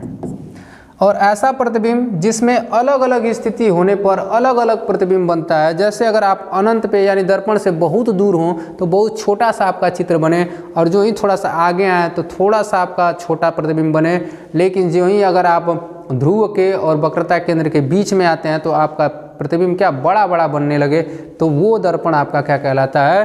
अवतल दर्पण कहलाता है। यानी जब बड़ा कभी छोटा, स्थिति के अनुसार दोस्तों, किसके? स्थिति के अनुसार अगर इस तरह का प्रतिबिंब बने तो वो दर्पण आपका होता है अवतल दर्पण। कौन सा दर्पण होगा? अवतल दर्पण। तो अगर कोई आपसे कहा जाए, अगर कोई आपको अगर दर्पण दे देता है तो आप इसे आसानी तरीके से आप उसे छू करके और प्रतिबिंब देख करके यह बता सकते हैं कि ये कौन सा दर्पण होगा, उत्तल होगा, अवतल होगा या समतल होगा। ठीक है। तो ये सारे दर्पण पहचानने के तरीके होते हैं। और ऐसा दर्पण दोस्तों, इसको भी समझ लीजिए, ऐसा दर्पण जिसमें समान आकार का चित्र बने, समान आकार का चित्र बने, वो होता है आपका समतल दर्पण। जिसमें हम लोग चेहरा देखने का इस्तेमाल करते हैं, चेहरा देखते हैं, वो समतल दर्पण होता है। क्योंकि हम लोग जितने हाइट पे होते हैं उतना ही उसमें हमको चित्र दिखता है, जितना आप देखना चाहोगे उतना आपको चित्र दिखता है उसमें, यानी समान चित्र दिखता है, तो वो क्या कहलाता है? आपका समतल दर्पण कहलाता है। ठीक है। अब आगे चलते हैं और अगला टॉपिक देखते हैं। अब देखिए इससे न्यूमेरिकल 2-3 हैं और ये न्यूमेरिकल मैं सोच रहा हूँ कि अलग से करवा दिया जाए, जो कि आपके लिए बहुत ही इंपॉर्टेंट रहेगा। जितना सारा न्यूमेरिकल का है अलग से हम करवा देंगे। और ये अगर न्यूमेरिकल अगर आप देखना चाहते हैं तो इसको देख सकते हैं। इसको देखिए, जो हम लोग क्या पूछ रहा है, एक अवतल दर्पण की वक्रता त्रिज्या 40 सेंटीमीटर है, इस अवतल दर्पण की फोकस दूरी ज्ञात कीजिए। तो देखिए दोस्तों, यहाँ पे कैपिटल R बराबर दे दिया है 40 सेंटीमीटर, क्योंकि हम लोग जानते हैं कि वक्रता त्रिज्या को किससे लिखते हैं? R से लिखते हैं। और अवतल दर्पण की फोकस दूरी ज्ञात करनी है। फोकस दूरी को हम लोग दोस्तों स्मॉल f से लिखते हैं, यही आपको ज्ञात करना है। और हम लोग जानते हैं कि दर्पण की फोकस दूरी और वक्रता त्रिज्या में क्या संबंध होता है? f बराबर R/2। तो f का वैल्यू निकालना है दोस्तों, r का वैल्यू 40 दे दिया है और इधर 2/2 कर लो। f बराबर दोस्तों आपका 20 सेंटीमीटर आंसर निकल करके आ जाएगा। ठीक है। तो इसकी फोकल लेंथ कितनी हो जाएगी? 20 सेंटीमीटर हो जाएगी। तो इस तरह का आप सवाल लगा सकते हैं। अगर मैं कहूँ कि आप क्या करिए, एक वक्रता त्रिज्या r बराबर 80 सेंटीमीटर हो तो आप उसका आंसर क्या देंगे कि स्मॉल f यानी फोकस दूरी इसकी क्या बताएंगे? तो क्या करेंगे, इसका आधा कर देंगे, यानी f बराबर दोस्तों आपका 40 सेंटीमीटर निकल के आ जाएगा। तो इस तरह का प्रश्न आप लगाइए और ज़्यादा से ज़्यादा प्रैक्टिस करिए अपने किताबों से। मैं जो है कि एक अलग से जो है कि इसका सीरीज़ करवा दूंगा जिसमें सारे ओनली न्यूमेरिकल आपके उपस्थित होंगे, ठीक है। अब चलिए अगला देखते हैं, अगला टॉपिक।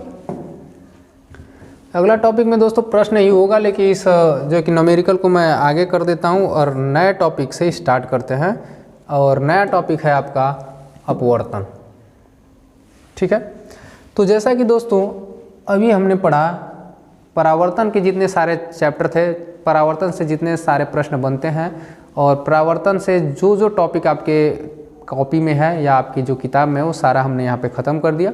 अब जो है कि नया, जब पुरानी किताब देखेंगे दोस्तों तो उसमें एक अलग अलग चैप्टर में ये लोग हैं, लेकिन जो नई आपकी एनसीईआरटी है उसमें 3 चैप्टरों को एक साथ मिला दिया गया है, लेंस को, अपवर्तन को और परावर्तन को। तो ये जो परावर्तन होता है दोस्तों, ये क्या घटना होती है और क्या होता है इसको देखेंगे। जैसे आप देखे होंगे दोस्तों, अगर आप एक ग्लास लेंगे और ग्लास में अगर इस पेन को डालेंगे तो आपको दिखेगा कि पेन कुछ मुड़ी हुई दिख रही है। तो ऐसा क्यों होता है? तो ये जो घटनाएं होती हैं ये होती हैं अपवर्तन के कारण। आप कभी गए होंगे तालाब में, मछली वगैरह मारते हैं, तो मछली अगर देखेंगे तो मछली दोस्तों क्या होती है कि लगेगा कि आपको मछली पानी के ऊपर ही है, लेकिन उसकी रियल स्थिति जो होती है वो कहीं और होती है। और हम लोग अगर मछली को पकड़ने जाते हैं तो मछली भाग जाती है। तो कुछ इस तरह की जो ये घटनाएं प्राकृतिक में होती हैं, वो किसकी घटना होती है? वो अपवर्तन की ही घटना होती है। जैसा कि आप यहाँ पे देखेंगे इमेज में, अगर इस इमेज में आप ध्यान से देखें तो ये जो पेंसिल है वो पेंसिल आपकी सीधी होनी चाहिए, यानी यहाँ पे होनी चाहिए, लेकिन ये कुछ मुड़ी हुई दिख रही है। तो ये घटना कहलाती है आपकी अपवर्तन, ठीक है। कौन सी घटना कहलाती है? अपवर्तन। तो देखिए ये घटना क्यों होती है? ये प्रकाश के कारण ही होता है, ठीक है। क्योंकि हम लोग जानते हैं अपवर्तन में क्या होता है, जब प्रकाश की किरणें एक माध्यम से जब दूसरे माध्यम में जाती हैं तो उसमें कुछ परिवर्तन होता है, वो अभिलंब की तरफ झुकती हैं या अभिलंब से दूर हटती हैं, और वही घटना क्या कहलाती है? अपवर्तन कहलाती है, ठीक है। तो इसको हम लोग फिगर आप देख सकते हैं यहाँ पे जो है कि इस इंसिडेंट रेज यानी आपतित किरण को इधर सीधा आना चाहिए, लेकिन माध्यम परिवर्तन के हिसाब से ये कुछ क्या हो रही है? झुक जा रही हैं अपने, ये जो अभिलंब है इस अभिलंब से झुक जा रही है, और यही घटना क्या कहलाती है? अपवर्तन कहलाता है, ठीक है। जैसा कि इस चम्मच में भी आप देखेंगे तो इस चम्मच को ग्लास में रखा गया है तो ये कुछ बड़ा या मोटा दिख रहा है। तो यही जो घटना है, ये सारी घटनाएं जो आपको दिख रही हैं, सारी घटनाएं अपवर्तन के कारण होती है, रिफ्रैक्शन के कारण होती है, ठीक है। अब चलेंगे इसकी थ्योरी देखेंगे दोस्तों, ये थ्योरी क्या कहती है। अब देखिए इसकी थ्योरी देखेंगे तो थ्योरी यही इसका बताता है कि जब किसी समांग माध्यम में चलता हुआ प्रकाश किसी दूसरे माध्यम में प्रवेश करता है तो दोनों माध्यमों के पृथ्वीकृत तल पर अपने मार्ग से कुछ विचलित हो जाता है। इस क्रिया को ही प्रकाश का अपवर्तन कहते हैं। जैसे मान लीजिए दोस्तों प्रकाश इधर आ रहा है और इधर मान लेते हैं हम लोग वायु है, माध्यम परिवर्तन होगा और हमने पानी में इसको डाल दिया, किरण को किस में डाल रहे हैं? पानी में। तो देख रहे हैं दोस्तों कि वायु बहुत ही हल्का होता है, पानी क्या होता है? भारी होता है, यानी माध्यम क्या चेंज हो रहा है। तो इस अवस्था में इस किरण को इधर सीधे निकल जाना चाहिए था, लेकिन ये किरण कुछ मुड़ी हुई आपको प्रतीत होगी, यानी अपवर्तित हुई प्रतीत होगी, और यही घटना क्या कहलाती है? अपवर्तन कहलाता है। क्या कहलाता है? अपवर्तन कहलाता है। और ये जो पृथ्वीकरण तल है यहीं पे इसका परिवर्तन होता है। कहाँ पे परिवर्तन होता है दोस्तों? इसके पृथ्वीकरण तल पे, यानी एक माध्यम और दूसरे माध्यम में जब प्रकाश प्रवेश करता है तो यहीं पे इसमें कुछ परिवर्तन देखने को मिलते हैं, और यही पूरी घटना आपकी क्या कहलाती है? अपवर्तन कहलाती है, ठीक है। तो ये सारा आप फिगर याद रखेंगे, और ये भी देखेंगे दोस्तों कि इसका एक और कंक्लूजन निकलता है। जब प्रकाश विरल माध्यम से सघन माध्यम में जाता है, देखो विरल है, इसे हम लोग विरल माध्यम कहेंगे, ठीक है, क्योंकि इसके कण दूर दूर रहते हैं और इसके कण नज़दीक रहते हैं, तो ये सघन माध्यम हुआ। क्या हुआ? सघन माध्यम। तो देखिए दोस्तों, जब प्रकाश हमारा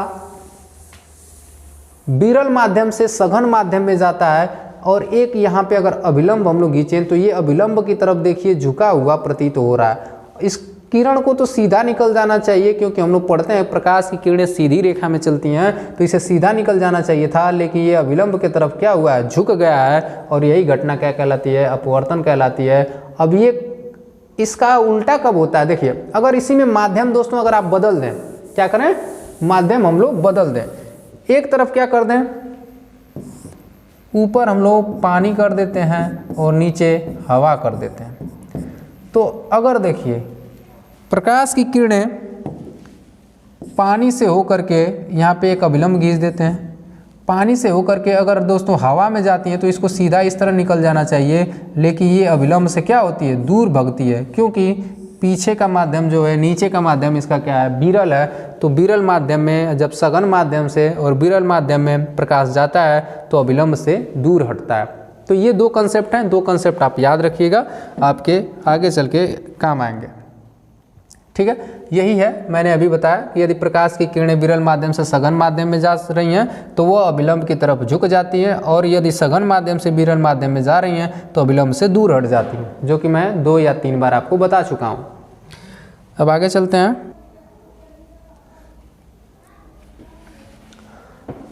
अब देखेंगे दोस्तों अगला जो है कि आपका टॉपिक स्टार्ट होता है लेंस, और यहाँ से बहुत ही इंपॉर्टेंट प्रश्न आपके बनते हैं।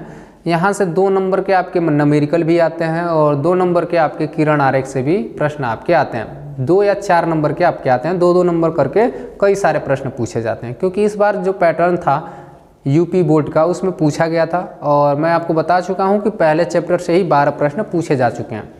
तो ये जो लेंस है, लेंस भी बहुत ही अच्छा टॉपिक है, इससे बहुत सारे प्रश्न बनते हैं, तो इसको आप याद रखेंगे अगर आप आगे अच्छा नंबर लाना चाहते हैं हाई स्कूल में। तो अब चलिए लेंस क्या होता है, इसकी परिभाषा पहले देखेंगे। 2 पृष्ठों से घिरा हुआ कोई पारदर्शी माध्यम जिसका एक या दोनों पृष्ठ गोलीय हों लेंस कहलाते हैं। देखिए इसमें क्या होता है, 2 पृष्ठों से घिरा हुआ कोई पारदर्शी मतलब आर पार दिखने चाहिए। अब दर्पण क्या था, दर्पण में एक तरफ हम लोग कलई करते थे, लेकिन लेंस में क्या करेंगे, ये भी गोलीय ही होगा, लेकिन इसमें कलई नहीं किया गया होगा, और इसके दोनों पृष्ठ गोलीय हो सकते हैं, ये शर्त है, या केवल एक भी पृष्ठ उसका गोलीय हो सकता है, तो वो हमारा क्या कहलाता है, लेंस कहलाता है। अगर मान लीजिए 2 यहाँ पे गोले हों, 2 हमारे पास गोले हों, और उनको अगर सटा दिया जाए और उनमें से आधा आधा करके अगर काट दिया जाए, तो आप देखेंगे तो ये वाला भी भाग गोली है और ये वाला भी भाग गोली है, और ये क्या कहलाता है, हमारा लेंस कहलाता है, ठीक है। और ये लेंस अभी हम लोग जानेंगे, बस लेंस कहलाते हैं, और लेंस हमारे 2 प्रकार के होते हैं, उसको भी अभी आगे हम लोग देखेंगे। अगर मान लीजिए 2 लेंस को इस तरह अगर संरचना आपको प्राप्त हो तो ये भी हमारा क्या कहलाता है, लेंस ही कहलाता है, लेकिन अभी हमको पता नहीं है कि कौन से लेंस होते हैं, ठीक है। तो सबसे पहले लेंस की परिभाषा, 2 पृष्ठों से घिरा हुआ पारदर्शी माध्यम जिसका एक या दोनों पृष्ठ गोलीय होते हैं लेंस कहलाते हैं। अब आगे चलते हैं, लेंस देखेंगे कितने प्रकार के होते हैं, ठीक है दोस्तों। अब देखिए जो लेंस हमारे दोस्तों होते हैं, मुख्यतः अगर किरणों की बात की जाए तो किरणों के अनुसार लेंस हमारे किरण प्रकृति के अनुसार 2 प्रकार के होते हैं। एक लेंस अभिसारी लेंस होता है और एक लेंस जो होता है वो अपसारी होता है। अब देखो दोस्तों अभिसारी और अपसारी क्या होता है, इसको भी सबसे पहले समझो, ठीक है। अगर मान लीजिए आपकी मम्मी है और आपकी मम्मी ने बोला कि 1 बोरी गेहूँ लेके जाओ और छत पे उसे फैला दो, छत पे क्या करो, फैला दो। तो जो छत पे आप गेहूं को एक जगह गिरा करके चारों तरफ जब फैलाते हैं, यानी आप पसारते हैं, तो उसको अपसारी कहते हैं, यानी आप उसे अपसारी कर रहे हैं, यानी फैला रहे हैं। तो इस कंसेप्ट से समझना, ऐसा लेंस जो प्रकाश की किरणों को फैला देता है उसे हम लोग कहते हैं अपसारी लेंस। क्लियर है। और देखिए फिर मम्मी ने आपको बोला ये जो फैली हुई प्रकाश की किरणें हैं, यानी जो फैला हुआ गेहूं है, उसे आप क्या करिए, एक जगह मिला दो, एक जगह इकट्ठा कर दो। तो देखो ऐसा लेंस जो प्रकाश की किरणों को एक जगह इकट्ठा कर दे उसे कहते हैं अभिसारी लेंस, ठीक है। तो ये कंसेप्ट आपको समझ में आ गया होगा कि अभिसारी क्या होता है और अपसारी क्या होता है, ठीक है। तो ये 2 प्रकार के लेंस हमारे पाए जाते हैं, एक अभिसारी लेंस और एक अपसारी लेंस, जिसे इंग्लिश में एक को कन्वर्जिंग लेंस कहते हैं, एक को डाइवर्जिंग लेंस कहते हैं, ठीक है। तो दोनों आपके लेंस सामने दिख रहे होंगे। ये मान लीजिए हमारा लेंस है। अगर इसकी प्रकृति कहा जाए दोनों लेंसों की क्या होती है, सबसे पहले परिभाषा इन लेंसों की जानेंगे। हमने अभी बता दिया अभिसारी और अपसारी, लेकिन इनके भी अलग अलग नाम हैं। एक का नाम है उत्तल लेंस। क्या नाम है? उत्तल लेंस, जिसे कॉन्वेक्स लेंस कहते हैं। अब इसमें इमेज से समझेंगे। देखिए, जिस लेंस में क्या होता है, बाहर की ओर उभरी हुई आकृति होती है। देखिए ये बाहर क्या है, उभरा हुआ है। ऐसा लेंस जो बाहर में उभरा हुआ आकृति हो और किनारों पर क्या हो, पतला हो। किनारों पे क्या हो, पतले हो। ऐसे लेंस जो बीच में उभरे हुए हों और बीच लास्ट में यानी किनारों पे पतले हों, उन्हें कहते हैं हम लोग उत्तल लेंस। ठीक है। और उसी का इधर देखेंगे दोस्तों, ऐसा लेंस जो बीच में धंसा हुआ हो। कैसा हो? धंसा, या बीच में पतला हो और किनारों पे क्या हो, मोटा हो। ऐसे लेंसों को हम लोग क्या कहते हैं, अवतल लेंस कहते हैं। क्लियर है दोस्तों? मेन पॉइंट समझेंगे हम लोग कि लेंस मुख्यतः दो प्रकार के होते हैं। एक जो है कि अभिसारी लेंस होता है, एक अपसारी लेंस होता है। अभिसारी लेंस प्रकाश की किरणों को एक जगह इकट्ठा कर देता है, और अभिसारी जो अपसारी है वो किरणों को फैला देता है, और अभिसारी किरणों को एक तरफ इकट्ठा कर देता है। अब जो है अभिसारी लेंस के अंतर्गत उत्तल लेंस आता है, और अपसारी लेंस के अंतर्गत आपका अवतल लेंस आता है। अगर इनकी परिभाषा की बात की जाए तो मैं आपको लेंस दिखा देता हूं, और जिससे आपको क्लियर हो जाएगा कि लेंस कैसे होते हैं और इनकी क्या प्रकृति होती है। तो अगर आप हमारे सामने होते तो मैं इसको आपको टच करवा करके दिखा देता, लेकिन यहाँ पे अगर आप देख पाएंगे तो हो सके अगर आपको दिखे। देखिए मेरे हाथों में दो लेंस यहाँ पे दिख रहे होंगे, क्योंकि ये पारदर्शी है तो हो सके प्रकाश की किरणें आर पार जा रही होंगी तो ये आपको दिखे ना। लेकिन मैं इसे छू करके महसूस कर रहा हूँ। ये मेरे पास जो पहला लेंस है, इस लेंस में बीच में मैं छू रहा हूँ यानी स्पर्श कर रहा हूँ, तो ये उठा हुआ है और किनारों पे ये धंसा हुआ है। तो ये हमारा कौन सा लेंस हो गया? उत्तल लेंस हो गया। अब ये मेरे पास एक लेंस है, इसे मैं जो स्पर्श कर रहा हूँ तो ये बीच में धंसा हुआ है और किनारों पे देखिए इसकी मोटाई ज़्यादा है, इसकी अपेक्षा इसकी किनारों पे मोटाई ज़्यादा है। तो ये हमारा अवतल लेंस हुआ और ये हमारा उत्तल लेंस हुआ। तो इस तरह देख करके आप पहचान सकते हैं कि कौन सा लेंस आपके पास है। ठीक है। अब चलते हैं दोस्तों इससे अगले टॉपिक पे। आप इसका स्क्रीनशॉट ले सकते हैं, इसकी परिभाषा का क्या स्क्रीनशॉट अगर लेना चाहें तो मैं साइड हो जाता हूं, आप स्क्रीनशॉट ले सकते हैं। अब आगे चलते हैं। अब देखिए, जैसा कि दोस्तों हम लोग गोलीय दर्पण से संबंधित कुछ मुख्य परिभाषाएं देखे थे, उसी प्रकार लेंस से भी संबंधित कुछ परिभाषाएं हैं। अगर आप दर्पण की मुख्य जो परिभाषाएं वो याद कर लेते हैं गोलीय दर्पण की, तो लेंस की भी कुछ उसी तरह से संबंधित हैं। ठीक है। तो इसमें अगर देखेंगे दोस्तों कि लेंस का द्वारक क्या कहलाता है, तो जिस प्रकार हम लोग क्या कहते हैं, गोलीय लेंस की वृत्ताकार रूपरेखा को ही प्रभावी व्यास या द्वारक कहते हैं।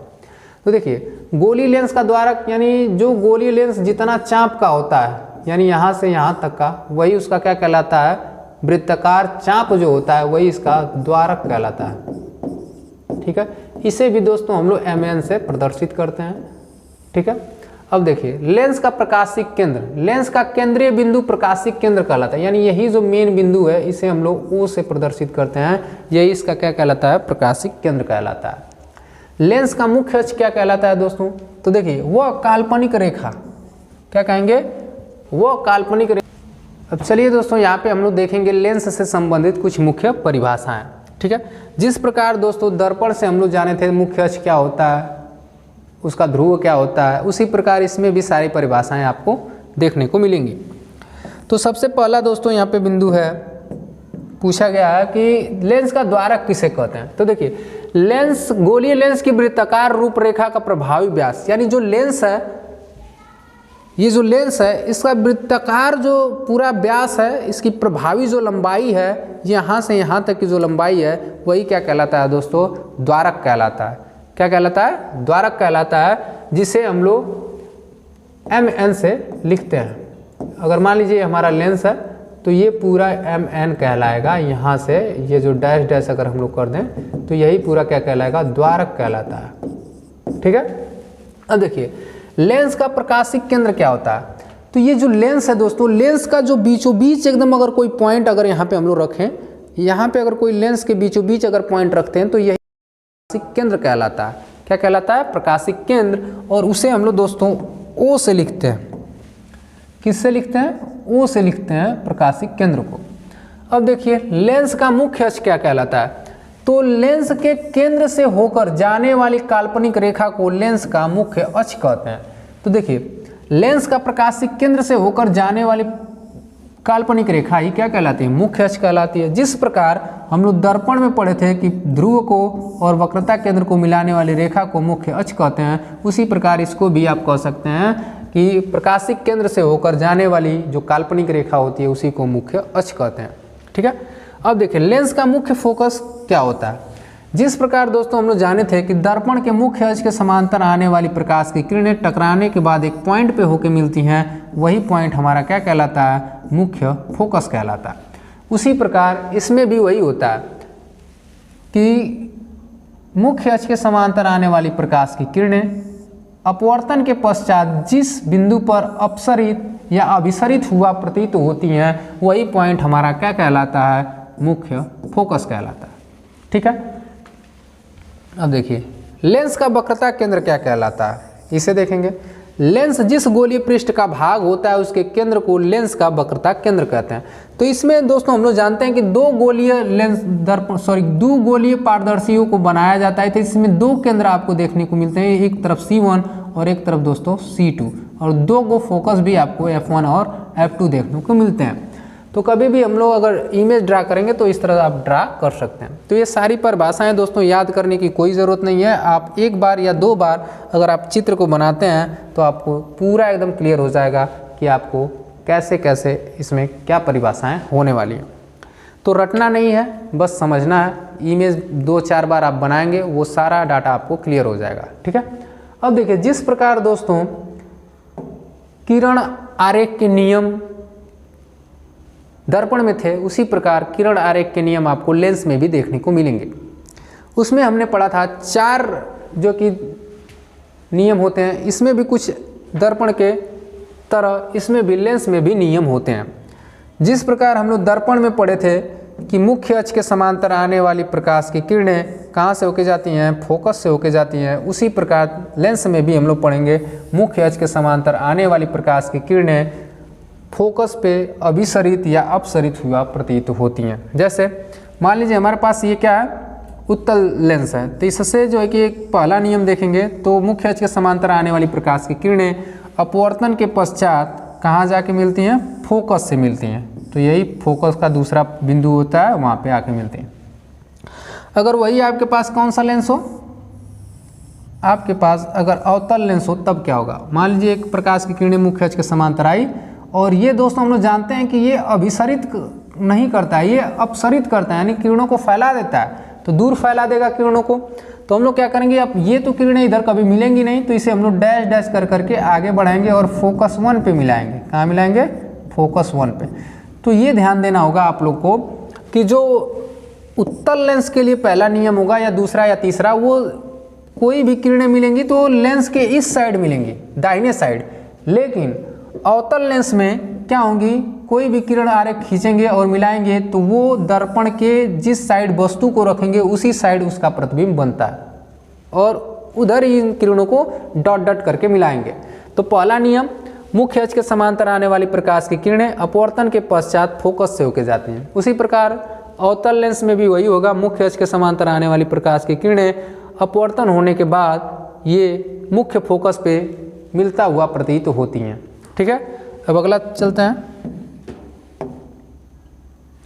दूसरा नियम देखिए दोस्तों, दूसरा नियम क्या है, जैसे हम लोग पढ़े थे कि दर्पण में मुख्य फोकस से होकर आने वाली प्रकाश की किरणें टकराने के बाद मुख्य अक्ष के क्या हो जाती हैं, समांतर हो जाती हैं। उसी प्रकार लेंस में पढ़ेंगे फोकस से होकर आने वाली प्रकाश की किरणें अपवर्तन होने के पश्चात मुख्य अक्ष के क्या हो जाती हैं, समांतर हो जाती हैं। वही प्रकार इसमें भी देखेंगे। मान लीजिए मुख्य अक्ष के समांतर हमारी कोई किरण आ रही है टकराने के बाद दोस्तों ये क्या हो जाएगी, फैल जाएगी।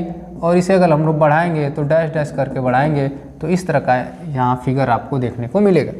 ठीक है, तो ये दूसरा नियम था। तीसरा नियम देख लेते हैं दोस्तों। इसमें 3 ही नियम ओनली हम लोग फॉलो करते हैं। इसमें दोस्तों तीसरा नियम है, लेंस के प्रकाशिक केंद्र से होकर जाने वाली प्रकाश की किरणें सीधी ही निकल जाती हैं। लेंस के प्रकाशिक केंद्र से होकर आने वाली प्रकाश की किरणें सीधी ही प्रकाशिक केंद्र से होकर गुजर जाती हैं। तो 3 नियम इसमें हम लोग दोस्तों पढ़े। पहला नियम, मुख्य अक्ष के समांतर आने वाली प्रकाश की किरणें कहाँ से होकर जाएंगी, मुख्य फोकस से होकर जाएंगी। और दूसरा नियम, अगर मुख्य फोकस पे अगर कोई किरण जा रही है तो वो अपवर्तन होने के बाद कहाँ से होकर जाएगी, मुख्य अक्ष के समांतर हो जाएगी। और तीसरा और लास्ट नियम लेंस के लिए, अगर उसके प्रकाशिक केंद्र ओ से अगर कोई किरण आप गुजारेंगे तो वो सीधे निकल जाएगी, उसका कोई भी अपवर्तन नहीं होगा। ठीक है, तो ये 3 नियम आप लोग याद रखेंगे। अगर तीनों नियम अगर आपको याद हो जाते हैं तो आप लेंस से जो इमेज फॉर्मेशन है वो आप आसानी से कर लेंगे। अब देखिए, उसी के अनुसार जिस प्रकार आप दर्पण में इमेज फॉर्मेशन पढ़े थे उसी प्रकार इसमें भी आपको इमेज फॉर्मेशन देखने को मिलेगा। और मैं बता दूं दोस्तों, इसमें भी टोटल वही समानता मिलेगी जैसे कि आपको अवतल दर्पण की 6 स्थितियों में मिले थे। इसमें भी जैसे हम लोग दर्पण में अवतल की 6 स्थितियाँ पढ़ते हैं उसी प्रकार लेंस में उत्तल लेंस की 6 स्थितियाँ आपको पढ़ने को मिलेंगी। और जिस प्रकार आपका अवतल दर्पण में 6 स्थितियाँ जहाँ जहाँ रखने पे बनती थी उसी प्रकार उत्तल लेंस में भी वही प्रक्रिया, सारी प्रक्रिया वही होगी, बस उसमें कुछ चेंजेस होंगे। ठीक है, तो उसको आप याद रखेंगे। प्रकृति अगर आपको याद हो गई है तो इसमें भी आप वही काम कर जाएंगे। जैसे इसमें हम लोग दोस्तों C1 को 2f1 भी लिख सकते हैं। क्या लिख सकते हैं, 2f1 यानी f1 के दोगुने दूरी पर। इधर भी C2 को हम लोग 2f2 यानी f2 के दोगुनी दूरी पर लिख सकते हैं। ये लिखने का तरीका है। कोई भी अगर आप लेंस बनाएंगे, ठीक है, तो इसमें दोस्तों 2 फोकस बनाएंगे। एक फोकस जो इधर होगा f2 होगा और ये जो होगा C2 होगा, जिसे 2f2 भी लिख सकते हैं। और इधर जो एक हम लोग बनाएंगे, इधर C1 बनाएंगे और इधर जो एक बिंदु होगा वो हमारा f1 होगा। तो अगर वस्तु अनंत पर हो, अगर दोस्तों पहली स्थिति में वस्तु अगर अनंत पे हो तो वहाँ से आने वाली प्रकाश की किरणें मुख्य फोकस पे होकर मिलेंगी और यहाँ पे जो इसका इमेज बनेगा बिंदु साइज का बनेगा। कितना, बिंदु आकार का बनेगा, वास्तविक और उल्टा बनेगा। वास्तविक क्यों बन रहा है दोस्तों, क्योंकि यहाँ पे कोई ना कोई 2 किरणें आपस में आकर के मिल रही हैं। इसका कंसेप्ट मैं आपको बता चुका हूँ। अब दूसरी स्थिति जो होगी दोस्तों वो C से परे रखेंगे, यानी अनंत और C1 के बीच में रखेंगे वस्तु को।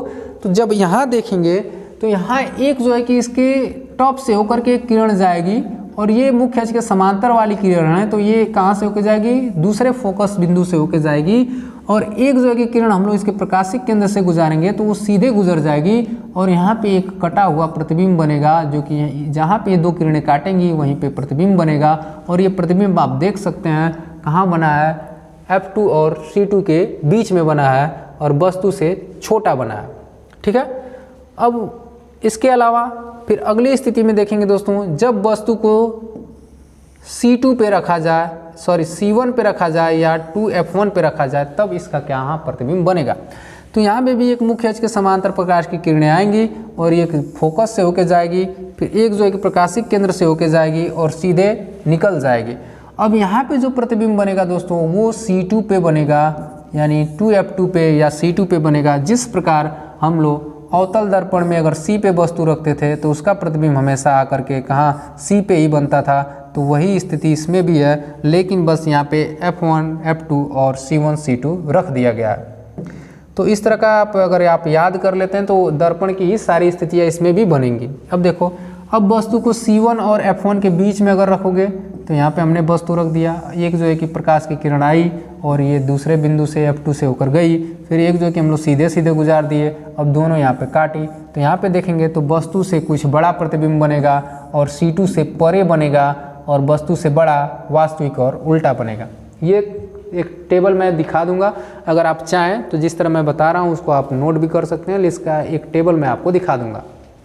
ठीक है, उसके बाद दोस्तों अब वस्तु की स्थिति कहाँ है, f1 पे रखेंगे यानी फोकस पे रखेंगे तो ये वस्तु टॉप से ये होकर एक प्रकाश की किरणें आएगी मुख्य अक्ष के समांतर, वो फोकस से होकर चली जाएगी, एक जो है कि प्रकाशिक केंद्र से दोस्तों सीधी निकल जाएगी। तो ये इसका प्रतिबिंब दोस्तों अनंत पे बनेगा, क्योंकि दोनों किरणों के बीच की दूरी एक समान है। तो ये जाकर के कहीं अनंत पे इसका चित्र बनेगा। तो अनंत पे चित्र वास्तविक और उल्टा बनेगा और वस्तु से थोड़ा बड़ा बनेगा, आवर्धित बनेगा। और लास्ट स्थिति है दोस्तों आपकी, यहाँ पे जिस प्रकार हम लोग ध्रुव और F के बीच में रखते थे, उसी प्रकार हम लोग प्रकाशिक केंद्र और F1 के बीच में वस्तु को रखेंगे। तो ये एक मुख्य अक्ष के समांतर प्रकाश की किरणें मुख्य फोकस से होकर चली जाएंगी और इधर जो है कि प्रकाशिक केंद्र से निकल जाएगी और इन दोनों के बीच की दूरी आगे बढ़ती जाएगी। तो ये लोग कभी आपस में इधर नहीं मिलेंगे, इसीलिए हम इसको डैश डैश करके मिलाएंगे और यहाँ हमारा प्रतिबिंब वस्तु से बड़ा बनेगा और सीधा और आभासी बनेगा। जिस प्रकार अवतल दर्पण में लास्ट स्थिति में क्या होता था, आभासी और सीधा और वस्तु से बड़ा प्रतिबिंब बनता था, उसी प्रकार यहाँ पे भी यह क्रिया हो रही है। ठीक है।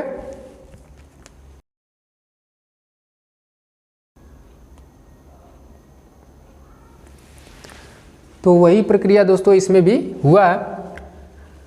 तो अब आगे देख लेंगे इसमें, और अगली जो है कि 6 स्थितियां जो हैं कि आपको यहाँ पे कैसे कैसे प्रतिबिंब बना है, इसका आप स्क्रीनशॉट ले लीजिए और एक बार इसका आप घर पे प्रयोग करिए, जिससे आपको यह क्लियर हो जाएगा कि अनंत पे अगर वस्तु रखेंगे तो F2 पर उसका प्रतिबिंब बनेगा और अत्यधिक छोटा तथा आभासी तथा उल्टा बनता है। यहाँ पे आभासी नहीं होगा दोस्तों, यहाँ पे इसको काट देंगे, यहाँ पे आभासी नहीं बनेगा, यहाँ पे वास्तविक बनेगा। क्या बनेगा? वास्तविक तथा उल्टा बनता है। तो बाकी सब इसमें आप देख लेंगे, सभी में वास्तविक उल्टा वास्तविक उल्टा वास्तविक। लास्ट की स्थिति में आभासी तथा सीधा बनता है और वो भी वस्तु को F1 और O के बीच में रखेंगे तब। तो ये मैं साइड हो जा रहा हूँ, इस टेबल को आप क्या करिए, स्क्रीनशॉट ले लीजिए, इसका उतार लीजिएगा और एक एक करके आप इसको बना भी सकते हैं। ठीक है, अब आगे चलते हैं। जिस प्रकार दोस्तों हम लोग उत्तल दर्पण या अवतल दर्पण में चित्र बनाते हैं, जैसे अवतल दर्पण में 6 स्थितियां होती हैं, उसी प्रकार लेंस में उत्तल लेंस की 6 स्थितियां होती हैं। और हम लोग क्या करते हैं, उत्तल दर्पण में 2 स्थिति पढ़ते हैं, तो इसी प्रकार लेंस में अवतल लेंस की 2 स्थिति पढ़ते हैं, बस उसमें नाम चेंज हो गया दोस्तों, लेकिन स्थितियां सेम ही हैं। तो अगर आप क्या करो, सही से दर्पण को पढ़ लो तो लेंस की पढ़ने की इमेज फॉर्मेशन कोई ज़रूरत नहीं है। अगर एक की स्थिति आपको पता है तो अगर लेंस में पूछता है तो उसी तरह आप उसको निकाल सकते हैं।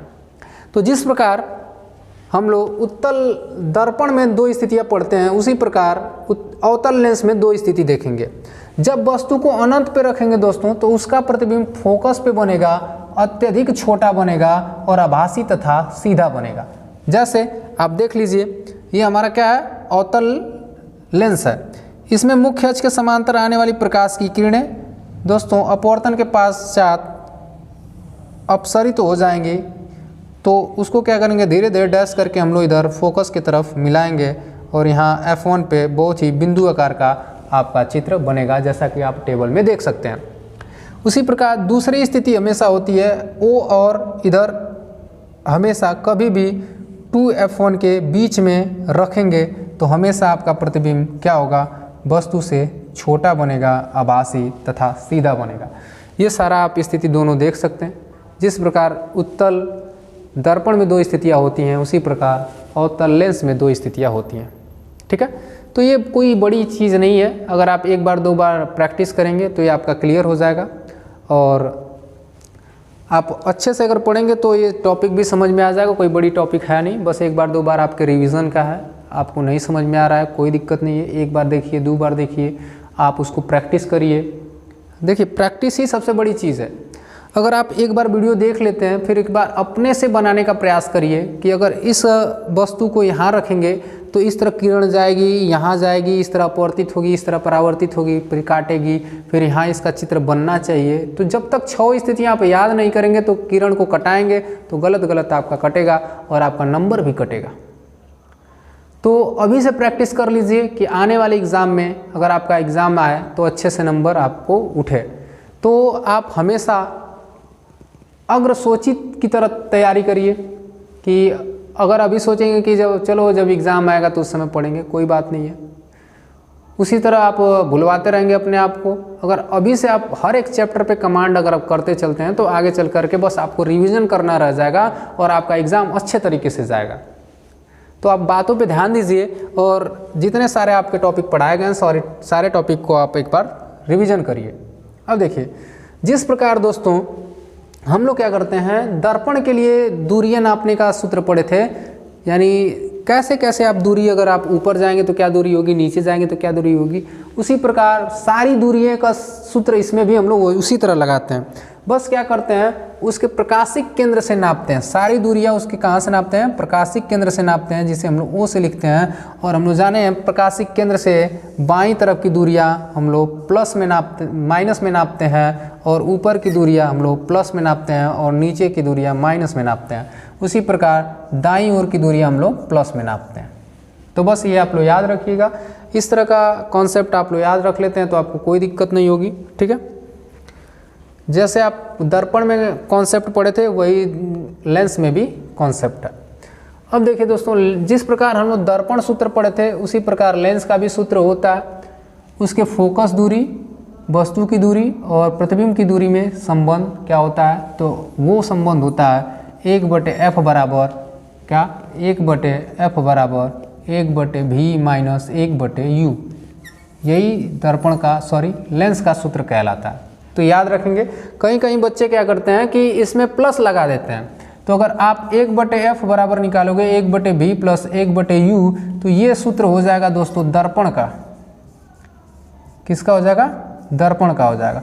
अगर इस पे आप सवाल लगा देते हैं तो आपका प्रश्न गलत हो जाता है। हमेशा याद रखेंगे कि लेंस में हमेशा माइनस होता है, ठीक है। और जिस प्रकार आप दोस्तों दर्पण के लिए आवर्धन का सूत्र पढ़े थे उसी प्रकार लेंस में भी आवर्धन का सूत्र होता है। पूरा सूत्र वही होता है, I/O ही होता है इसमें भी, लेकिन इसमें माइनस जो है यहाँ पे नहीं होता है। और दर्पण में क्या, I/O बराबर -V/U होता है, लेकिन इसमें माइनस का चित्र माइनस आप नहीं लगाते हैं। तो इसके लिए बात किया जाए तो M बराबर I/O बराबर V/U, ये जो आपका फार्मूला निकल के आएगा ये आपका फार्मूला होता है लेंस के आवर्तन का, ठीक है। तो बस उसमें क्या था, अगर दर्पण में बात करेंगे तो अगर F में V में U में संबंध पूछे तो यहाँ पे प्लस होता है, और लेंस में क्या होता है, माइनस होता है। और आवर्धन के सूत्र में बात करें तो दर्पण में यहाँ पे माइनस होता है, लेकिन इसमें क्या होता है, प्लस होता है। तो ये सारे फार्मूले हैं, इन फार्मूले पे ही आपके प्रश्न लगेंगे। मैं आपको इसके बाद क्या करूँगा, अगली जो वीडियो होगी पहले चैप्टर के जितने सारे न्यूमेरिकल होते हैं जो आपके एग्ज़ाम में जिस तरह के पूछे जाते हैं वो सारे न्यूमेरिकल मैं करवाऊँगा, ठीक है। और ये लगभग आपका चैप्टर ख़त्म होता हुआ। इससे कुछ और जानकारियाँ हैं, जैसे लेंस की क्षमता के बारे में भी आपसे प्रश्न पूछता है कि लेंस की क्षमता क्या होती है, इसको आप बताइए। तो देखिए, लेंस की क्षमता क्या होती है, कोई भी किरण, जैसे मैं बताया था कि लेंस दो ही प्रकार के होते हैं। एक लेंस जो है कि किरणों को एक जगह इकट्ठा करता है, और एक लेंस क्या करता है, किरणों को फैलाता है। तो यही किरणों को मिलाने और किरणों को फैलाने की जो प्रकृति होती है वही लेंस की क्षमता कहलाती है। जो लेंस जितना प्रकाश की किरणों को एक जगह इकट्ठा करेगा और ऐसा लेंस जो किरणों को फैलाएगा, वही गुण क्या कहलाता है, लेंस की क्षमता कहलाती है। और लेंस की क्षमता का एक फार्मूला होता है। लेंस की क्षमता को यानी पावर से हम लोग यानी P से लिखते हैं, और ये जो होता है 1/f होता है, यानी फोकस दूरी का व्युत्क्रम होता है आपका लेंस की क्षमता। अगर मान लीजिए अगर आपकी फोकस दूरी 15 सेंटीमीटर है तो आपकी क्षमता क्या होगी, 1/15 होती है, वो भी मीटर में होती है। किस में होती है, मीटर में। ये जो D होता है यानी ऊपर जो होता है दोस्तों मीटर में लेते हैं हम लोग, 1/f मीटर में। तो अगर आपको सेंटीमीटर में चेंज करना होगा तो ये 100/f हो जाता है। अगर सेंटीमीटर में अगर आप निकालना चाहें तब P बराबर 100/f सेंटीमीटर में यहाँ पे हो जाएगा। तो इस तरह का जो है कि हम लोग सवालों में इस्तेमाल करेंगे इसको। तो जब हम इसको सवाल करवाएंगे तो आपको कन्वर्ट करना भी बताएंगे कैसे आप कन्वर्ट कर सकते हैं। अब देखिए, और ये जो इसकी यूनिट होती है, इसकी यूनिट डायोप्टर होती है। यानी क्षमता को किस में नापते हैं, डायोप्टर में नापते हैं। किस में नापते हैं, डायोप्टर में नापते हैं। लेंस की क्षमता डायोप्टर में, और इसे हम लोग D से लिखते हैं दोस्तों, कैपिटल D से। और ये अगर कहीं लिखा है तो समझ जाएंगे कि डायोप्टर लिखा हुआ है, ठीक है। अब देखिए लेंस की जो क्षमता होती है दोस्तों, अगर पूछा जाए कि उत्तल लेंस की क्षमता किस में होती है, तो उत्तल लेंस की क्षमता हमेशा पॉजिटिव में आती है। क्यों? क्योंकि P बराबर 1/f भी क्या होता है, धनात्मक होता है, इसीलिए उत्तल लेंस की क्षमता धनात्मक में आती है। उसी प्रकार अवतल लेंस की क्षमता ऋणात्मक होती है, क्योंकि इसकी फोकस दूरी क्या होती है, ऋणात्मक होती है, इसी प्रकार इसकी क्षमता भी ऋणात्मक होती है। तो इस वीडियो में दोस्तों हम लोग पूरे चैप्टर को समाप्त कर दिए, और ये चैप्टर आपका क्लास 10 का पहला चैप्टर था, जिसमें हम लोग फिजिक्स का पढ़े थे। फिजिक्स का पहला चैप्टर प्रकाश का परावर्तन एवं अपवर्तन। इसमें हम लोग दोस्तों दर्पण क्या होता है, प्रकाश क्या होता है, दर्पण से किस प्रकार चित्र बनते हैं, फिर लेंस क्या होता है दोस्तों, लेंस से किस प्रकार चित्र बनते हैं, अपवर्तन की घटना क्या होती है, इसमें हमने देखा। तो आप आशा करते हैं कि इस वीडियो को देख करके आप इस चैप्टर में जो उद्देश्य था उस उद्देश्य को आप प्राप्त कर चुके होंगे। अगर दोस्तों अभी भी अगर आपको ये वीडियो में समझ में नहीं आया तो कमेंट करके बताएं, और अधिक से अधिक आप रिवीजन करिए, और अभी से एक अच्छे भविष्य के निर्माण के लिए आप अच्छे तरीके से पढ़ना स्टार्ट कर दीजिए। क्योंकि अगर आप सोचते रहेंगे कि आज पढ़ेंगे कल पढ़ेंगे तो इसी तरह पढ़ते ही रहेंगे तो कुछ नहीं हो पाएगा। आप अभी से अपने हाई स्कूल को एक अच्छे लेवल की तैयारी करके चलिए कि आगे चल करके आपको हाई स्कूल का एग्ज़ाम बहुत ही अच्छे तरीके से बीत जाए, आपको तनिक भी डर ना हो। अगर आप देखिए मेहनत करे रहेंगे तो कभी नहीं डरेंगे।